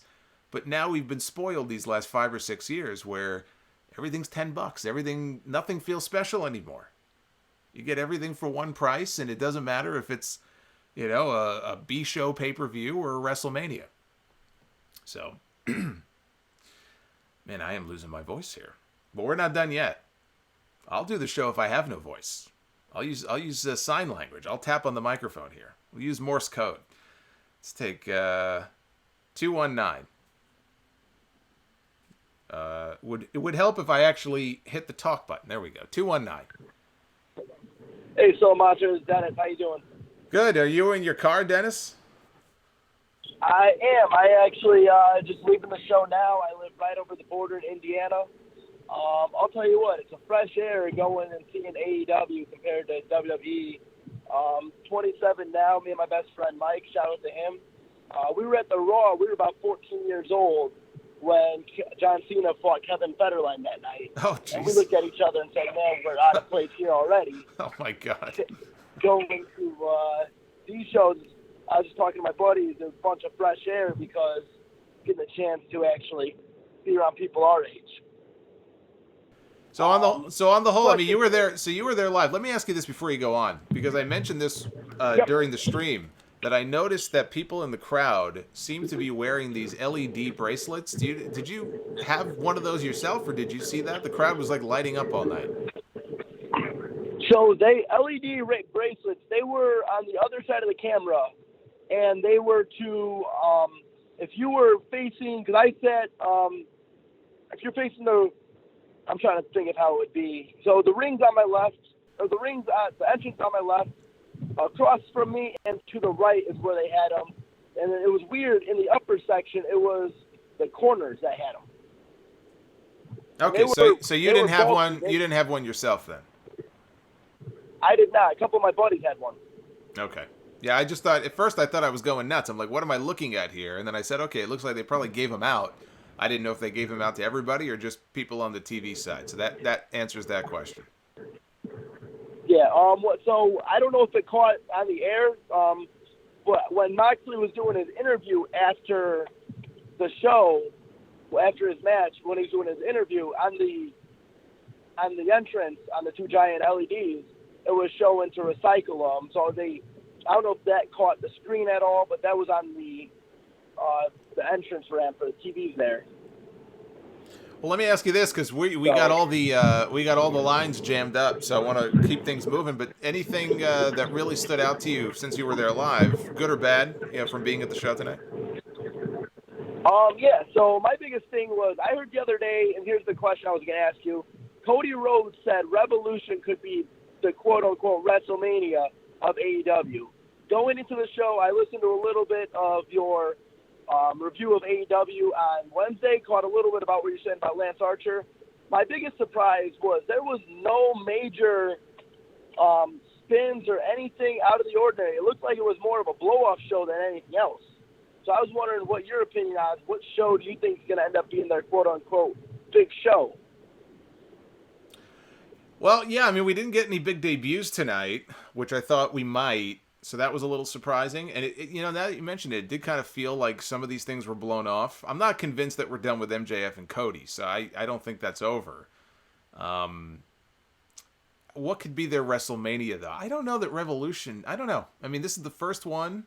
It doesn't really feel to me, like it would be their WrestleMania, but I just assume that because All Out, for example, is like almost like an anniversary type show for them, that would feel to me like maybe it would be their big show over Labor Day weekend.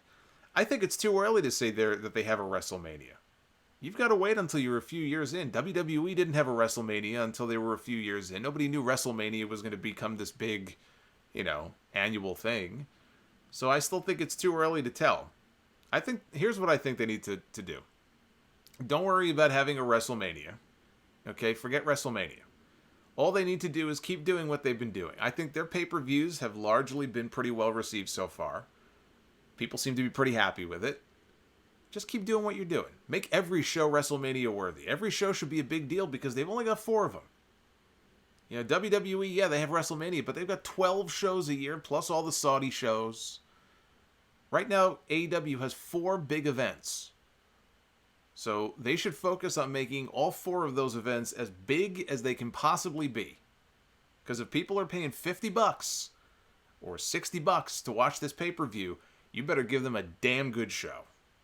Because that $50 does not go as far as it used to 20 years ago when everybody was paying, whatever it was back then, $34.95 or whatever. You're asking a lot of people. So that would be my, not that they're asking for it, but that would be my advice. Brian, thank you for the $5.95 super chat.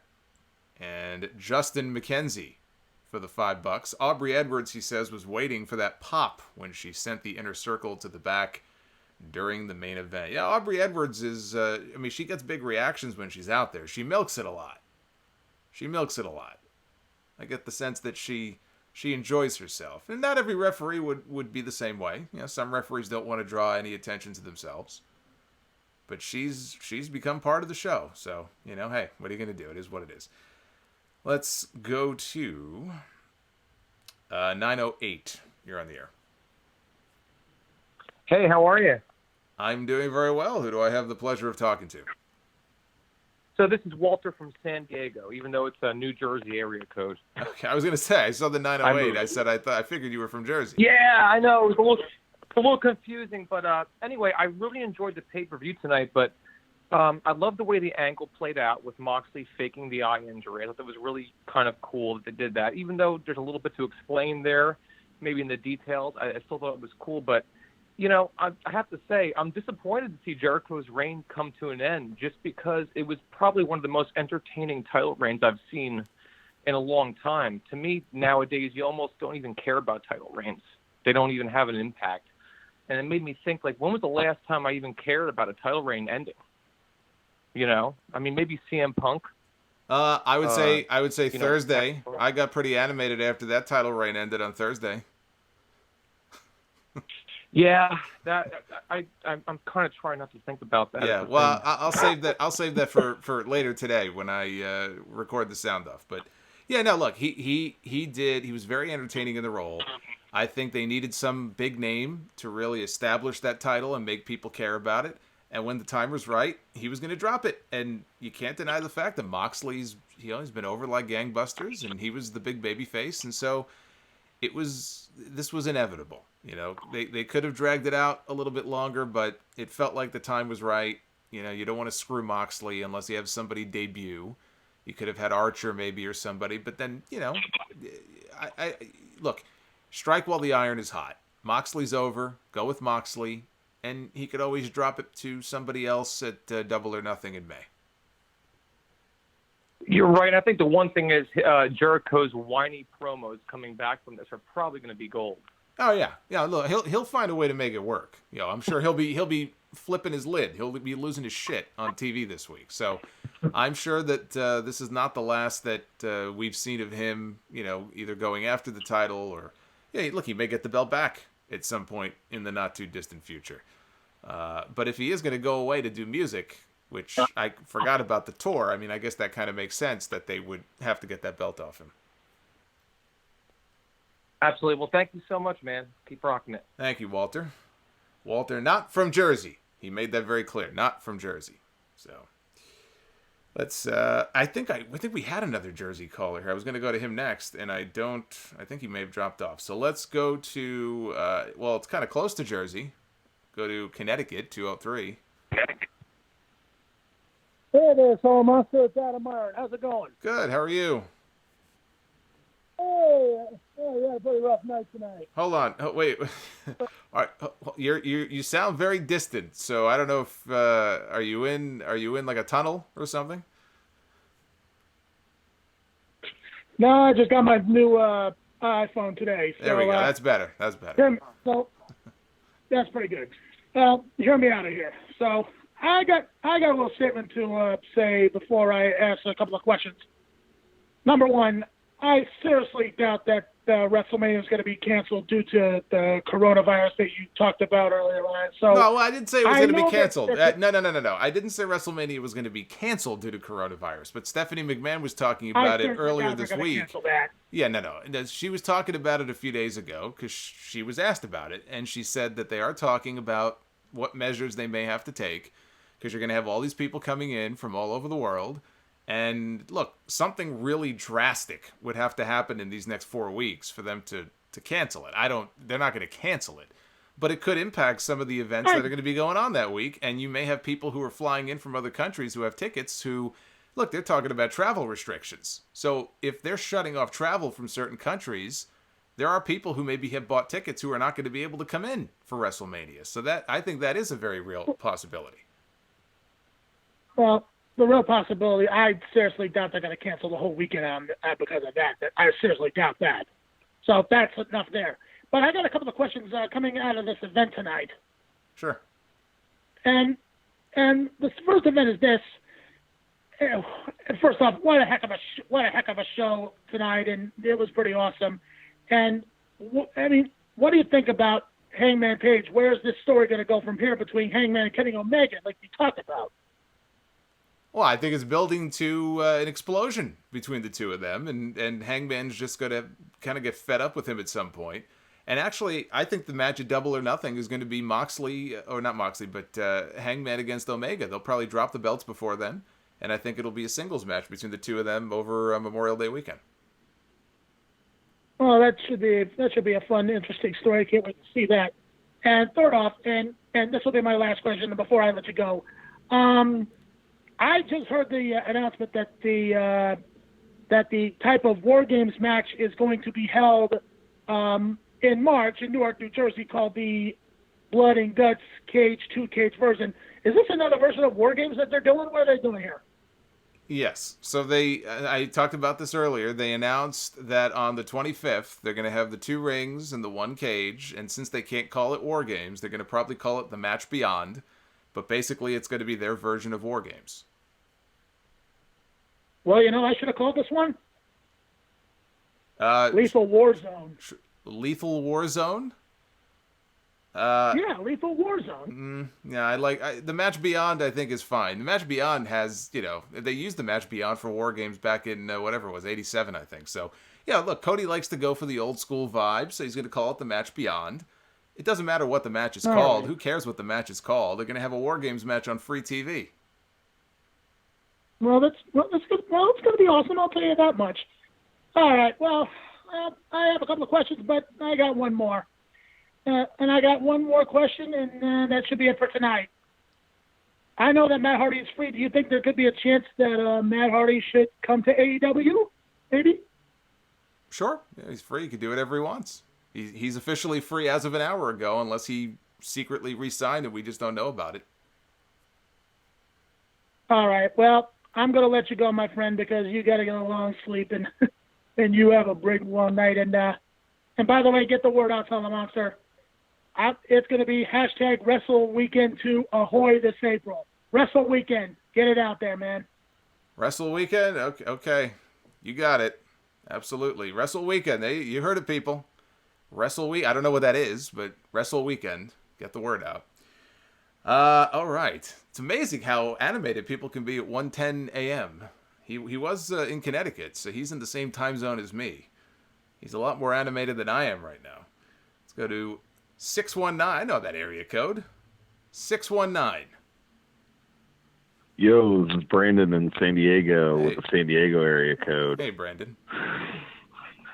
Hey, been listening a long time. First time I've ever called in. I just wanted to say that I thought the pay-per-view tonight was awesome. I've been enjoying AEW more than I've enjoyed wrestling in a long, long time. And even though the pay-per-views being $50 kind of, I don't know, it's kind of rough when you're used to paying $10. After watching the show, I'm not really that disappointed about it. I had a really good time for about 4 hours for $50. That's not a bad deal in my mind. Yeah. Anyway, keep doing what you're doing. I appreciate everything. Thank you, my friend. I appreciate the feedback. So that was another, happy customer, I guess, for AEW tonight. They know their audience. They pace the show well. I disagree with the opening match as far as what went on first, but the card top to bottom, I feel like I got my money's worth out of it. If I have to pay, $50 4 times a year for their shows, could be worse. As long as they keep the quality at the level that it's been, they get no complaints out of me. But I think people are more picky now because, again, there's so much wrestling. There's more wrestling on television, on the internet, on YouTube. There's so much wrestling now, more than ever before, that people are very selective. They're very picky about what they pay for. They're very picky about their time. So you've got to put something out there that people think is worth their time and worth the money that they're plunking down. It's not easy. You might think, it's never been easier for a wrestling promotion to find an audience and, to be accessible to people. Yes, but there's also a downside to having this much wrestling because not everybody can fit it all in. I'd love to watch MLW every week and add that to the list of shows that I review. I don't have time. I get emails every few weeks, every week from people. How come you don't watch ROH? How come you don't watch Impact? How come you don't watch MLW? How come you don't review this? How come you don't review that? I have a life. I need to have some semblance of a life. There's only so many hours in the day. I have a full-time job on top of this. I can't fit it all in. I try. Watch WWE because, good, bad, or indifferent, that's what people want me to talk about. I think people want me to talk about WWE more so because they don't watch anymore. So they rely on people like me who do. So I watch that, NXT, AEW. I still watch NWA Power every single week. It's, an easy hour of wrestling to get through, but that's about my limit right now. So you got to really, people are very selective. But if AEW can keep putting on shows like this, I think they'll do well. Let's take a couple more before we wrap up here. 917, you're on the air. Hi, Solomonster. That's me. Hi, I'm a first-time caller from New York City. I just want to say I like your show, and I enjoyed the pay-per-view tonight. And you had a great effort tonight against PAC, so I enjoyed that as well. I put a lot of work into that. Yes, that indeed you do. I do want to say, though, that I do have to ask, with the announcement of Lance Archer coming to AEW, and, of course, Brody Lee incoming, whenever that may be, who do you think has a higher ceiling? That's a good question. Yeah, well, let me let you go and answer that. That's a good question. Brody Lee or Lance Archer? How old is Brody Lee? Somebody, let me know in the chat. I know Lance Archer is 42. And I'm going to talk more about him on the podcast, I was going to say tomorrow, technically later today, episode 641. I'll talk a little bit about Lance Archer. I don't think Brody Lee is too far behind him. I don't think he's in his 40s yet. Maybe he is 40, actually. So the point is they're probably closer to the end of whatever their prime runs would be than the beginning of it. So I think they only have a limited window left. When they come in, if they both come into AEW, we know Lance Archer's on his way in. Brody Lee, we'll see. I think they're going to have to act quickly. Whatever they're going to do with them, do it now. Don't wait too long. Brody Lee, I would imagine, when he comes in, is going to have a lot to prove. He's going to have a chip on his shoulder. He's going to think to himself, you know what? For the longest time, I was sitting in the back. I was sitting in catering. I was watching everybody else get opportunities, pass me by. They never gave me the ball to run with it. I want to take that ball and I want to shove it down their fucking throat. That's what I think his attitude would be. That's what my attitude would be if I were him. Unless the guy has no self-confidence whatsoever. He's going to be out to prove something. So I'm very curious if he does sign and come in, what they do with him. Does he just get tacked on to the Dark Order? Does he come in on his own? Does he change his look? I don't think he needs to be coming in wearing the wife beater and the jeans, looking all scruffy. I'm not even saying shave the beard off, but he's got to change his look up a little bit. He's got to just freshen up. This is going to be his chance to really show people what he's capable of. Or he's going to prove Vince McMahon right. Vince McMahon never saw him as a star. He never saw what's so appealing about this guy. That's what Vince McMahon thought of him. When he came back from his wrist injury last year, I don't know how many of you remember this. He had a match at Fan Access over WrestleMania weekend with Dominik Dijakovic, okay? Donovan Dijak. And they had a match at Access that I know I watched it, so it must have been uploaded to YouTube or something. But I remember watching that match and thinking, that was a really fun, really good match. And he kind of looked like he was out to prove something. He posted something on his Twitter that he posted like a letter to the fans saying something very similar to that effect. And then I remember reading reports that Vince McMahon hated that match, that he saw the match, he hated it, and it was almost like that sealed his fate. And I thought about that and I said, this guy, Vince McMahon, he's obviously seeing something very different. He just doesn't see anything in Luke Harper. And so he never really used him again. He brought him back to do some stuff with Rowan against Daniel Bryan and Roman Reigns, but then we really, outside of that, never saw him again. Ceiling-wise, again, because they're both older, I think the ceiling is, probably at the same level for both of them. I just don't know what we're going to get from Brody because we really haven't seen him have the chance to run with the ball yet. Archer last year, when Davey Boy left and he got the singles push in New Japan, we saw a side of him that we had never seen before. He was killing it in New Japan. I remember when he opened the G1 against Will Ospreay and they tore it up. They had an excellent match at the beginning of the G1. Then he had that run with the US title. He was killing it. You put a gun to my head and said, who do I think has the bigger ceiling? Probably Lance Archer. I think Lance Archer is probably going to go farther. I think he could have more success. But I just can't give you an honest assessment until I really see the new and improved Brody Lee, and we really get to see what this guy is made of. I could watch him the first time and think, all right. That's it. That's what we've been missing out on. Or maybe he goes in there and he blows us away. I hope he gets the chance. Apparently AEW is coming to his hometown on March 18th next month. That could be the night that he debuts. We'll find out. We'll know soon enough. Let's go to, I believe this is Vegas, 702. What's up, Solomonster? It's Christian from Vegas. Hey, Christian. How you doing today? I'm doing very well. I'm getting tired. It's getting late here in the night, but I'm glad you made it through because we have all the lines jammed up here right now. Yes, thank you. I'll keep this quick. Since Moxley is now AEW champion, he's also IWGP United States champion. I know there's no official relationship between AEW and New Japan, but since Moxley's still able to work out his deals with his appearances, what are the chances we're going to see double champion versus double champion with Moxley fighting Tetsuya Naito, and maybe even seeing Shooter in the back holding both belts? Moxley and Naito, that would be an interesting match. I don't know politically how that's going to play.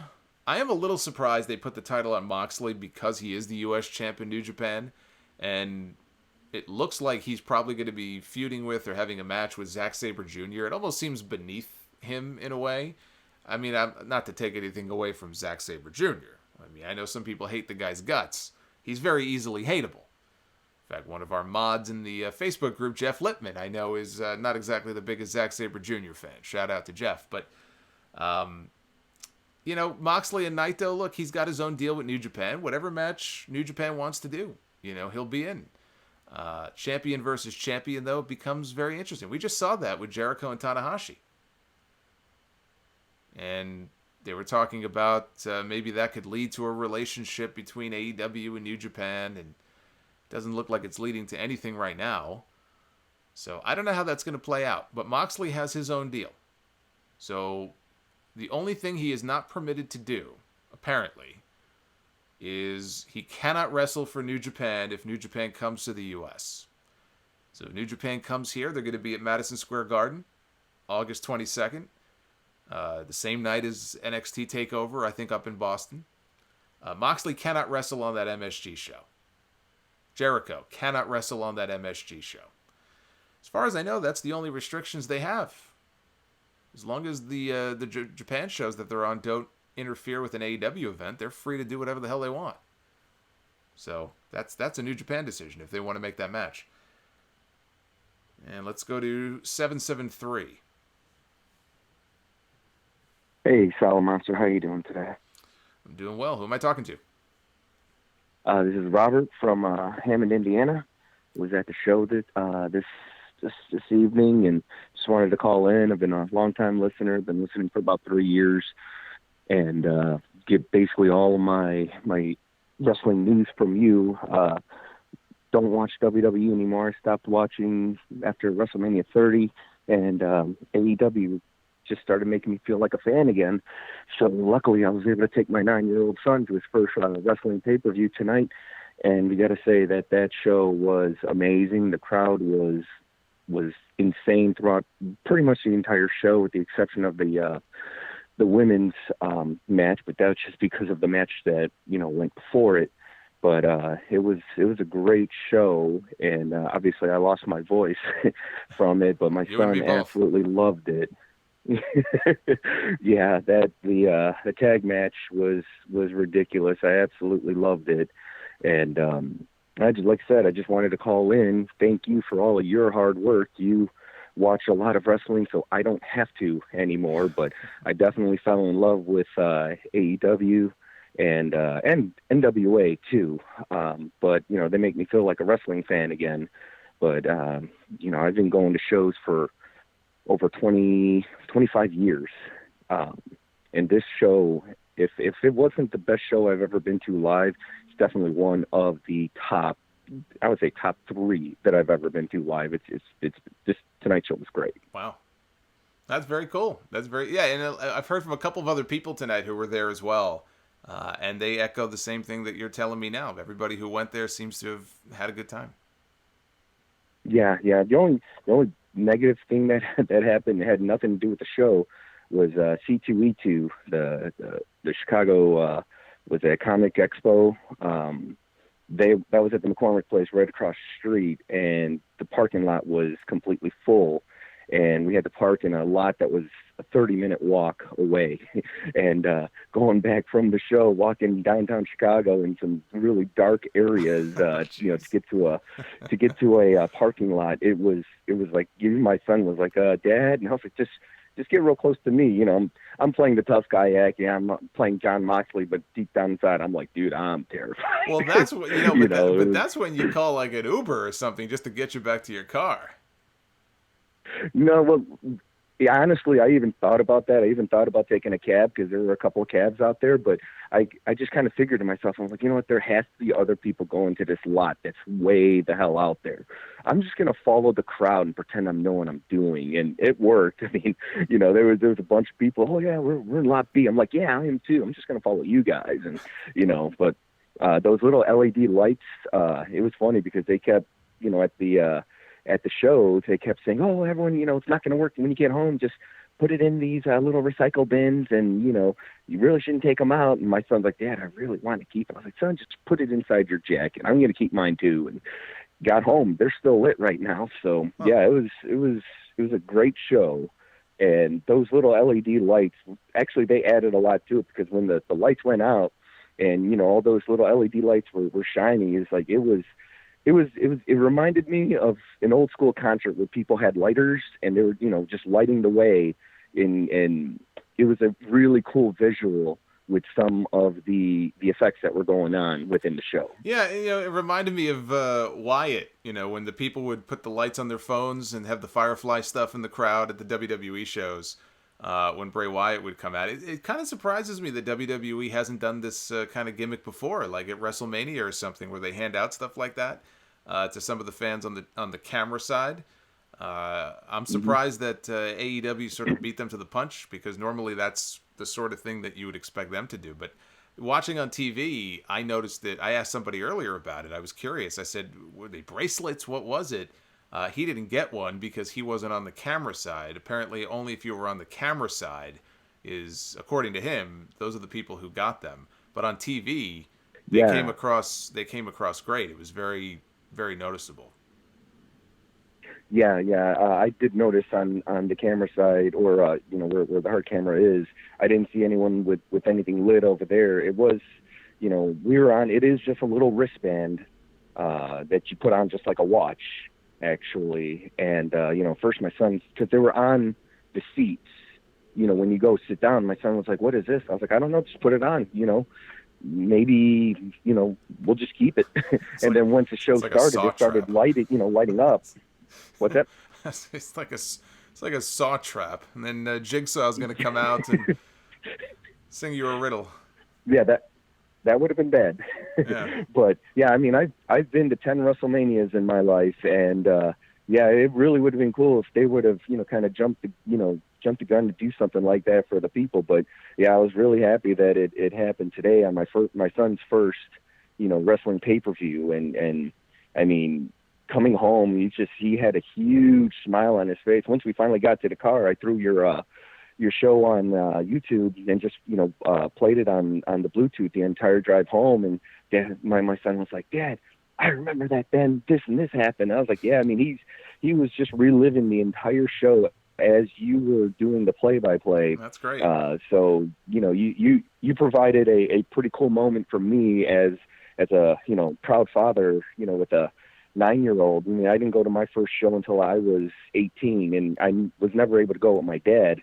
You know, it was my brother who was cool enough to take me to the shows, you know, until I met a group of friends in you know, high school and early college that, you know, that was our thing. We go to WrestleMania every year, and every show that showed up in Chicago, we would be there. So this is kind of me passing the torch now that I fell in love with wrestling again, that I get to do that for my son. And it's an amazing feeling for me, you know, coming back to wrestling after all these years and knowing that I'm passing it down to my son, who absolutely loves it right now. That's great. That's awesome, man. I'm glad you were able to share that story. And anything else before I let you go? No, I just want to say once again, thank you for all you do, because of you, I stay in the loop of everything wrestling, and I know that there's at least 5 hours of wrestling I don't have to watch every week, and then That's some right. pay-per-views. But I definitely watch, you know, AEW. I watch Dark. I watch Power, and that's all I need. And then I listen to you. You know, usually when I'm working, I just throw my earbuds in, and every podcast you put out, I listen to, and thank you for all the work you do. Well, thank you. I really appreciate that. That means a lot. All right. Have a good night. All right, you too. So a nice father-son bonding experience tonight at the pay-per-view. I think I went to my first show, let's see, 1987. Yeah, it was probably right around Christmas, just after Christmas time, 1987, Madison Square Garden. Main event, Intercontinental Championship, Randy Savage against the Honky Tonk Man, Jimmy Hart, suspended above the ring in a shark cage. I was scared shitless. He looked like he was 50 feet in the air. I'm afraid of heights, and I'm looking at this guy in the cage. Cage was probably 10 feet off the ground. But I remember looking at that going, oh my God, he's going to fall, he's going to die. I must have been, 5 years old, 6 years old, something like that. Days gone by. Let's take, got to take this call here, because he contributed a bomb earlier in the stream. 516, you're on the air. Hey, Jason, it's Jared. How you doing? It's Jared. Mr. Mysterio, how are you, sir? I'm good. How you doing? I'm good. All right. Hey, Luchasaurus versus Brody Lee. I think that'd be a great match. 300-pounders that know how to wrestle, that can move like that. I'd pay to see that. Yeah. Yeah. Well, hey, Luchasaurus and Lance Archer. Yeah, or Lance Archer too. Jason, that woman that was helping sing Judas with when Jericho came out. Yes. She's appeared on a bunch of his albums as backing vocals. Oh, okay. Yeah, I didn't know. I thought it was just some kind of choir they brought in for the purposes of the show. Yeah. I didn't know that there was any connection there. I think she's just a studio musician that helps with the backing vocals. That's it. Okay. Well, I thought she did a great job. I thought it was a nice little touch.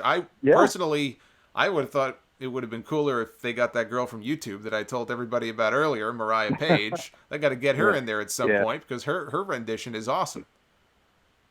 Yeah, and I didn't realize that Fozzy goes on April-May. They have an April-May tour, so I guess it's the right thing to get the belt off of him. But I'm sure he'll still be cutting vignettes from some place around. He'll be gloating that he's touring, and he'll still be doing vignettes on Dynamite. Going after Moxley or something like that. I don't think Moxley needs a belt, but okay, I'm for it. I thought it was a great pay-per-view tonight. It could have been better. It could have been a lot worse. I mean, I wouldn't park that type of money to watch any WWE pay-per-view. So I thought it was a good showing, and I thought the Cody and MJF match was great, and I also thought the tag team match with the Bucks and Page and Omega was. It was very, very, very solid, and I like the fact that the Bucks were kind of healing it up a little bit. So those are my thoughts. I know you got a lot of calls to go, so I will listen to you tomorrow. Awesome. Thank you, my friend. I appreciate it, as always. Thanks, Jason. Bye. All right, take care. So let's do one more here. This guy's been waiting a long time. Let's go to, this must be a Florida number. We have Florida Man. Florida Man, I believe, is on the line, 407. Hello? 407, you're on the air. Jason. Hello? Hello? Hello, Jason?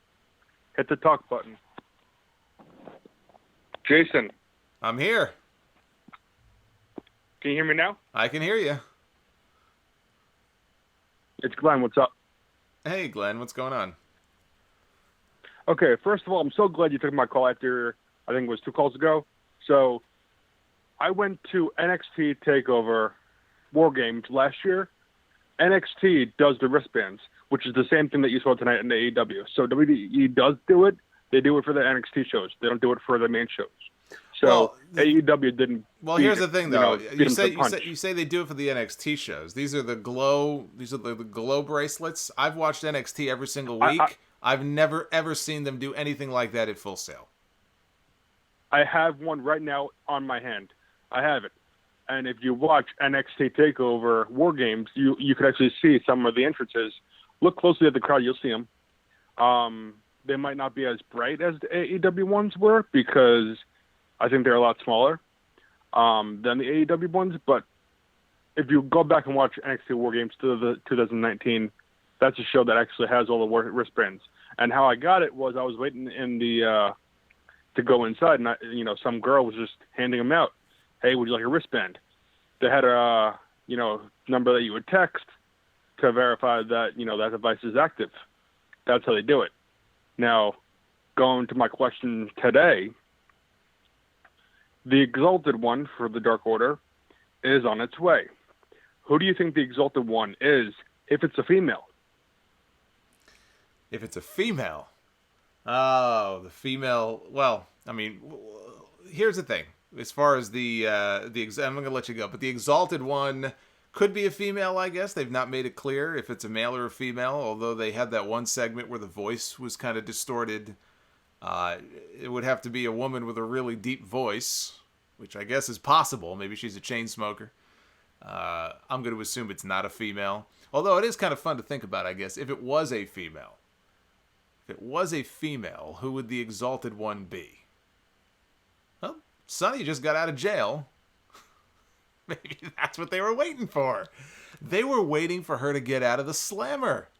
And now she's out of the pokey. She's free, I think. She's out on bond or parole or something like that. Maybe Sunny, Tammy Sitch, is going to be the Exalted One. Who knows? I don't think the Exalted One is a female, so I don't think that's anything that we're going to have to worry about. Just to wrap up here, Helder with the $1.99 super chat earlier. Brian, I want to make sure that I get to everybody here. Justin McKenzie, and thank you, Collateral Boy, and the Vipey Lorian for subscribing to the channel.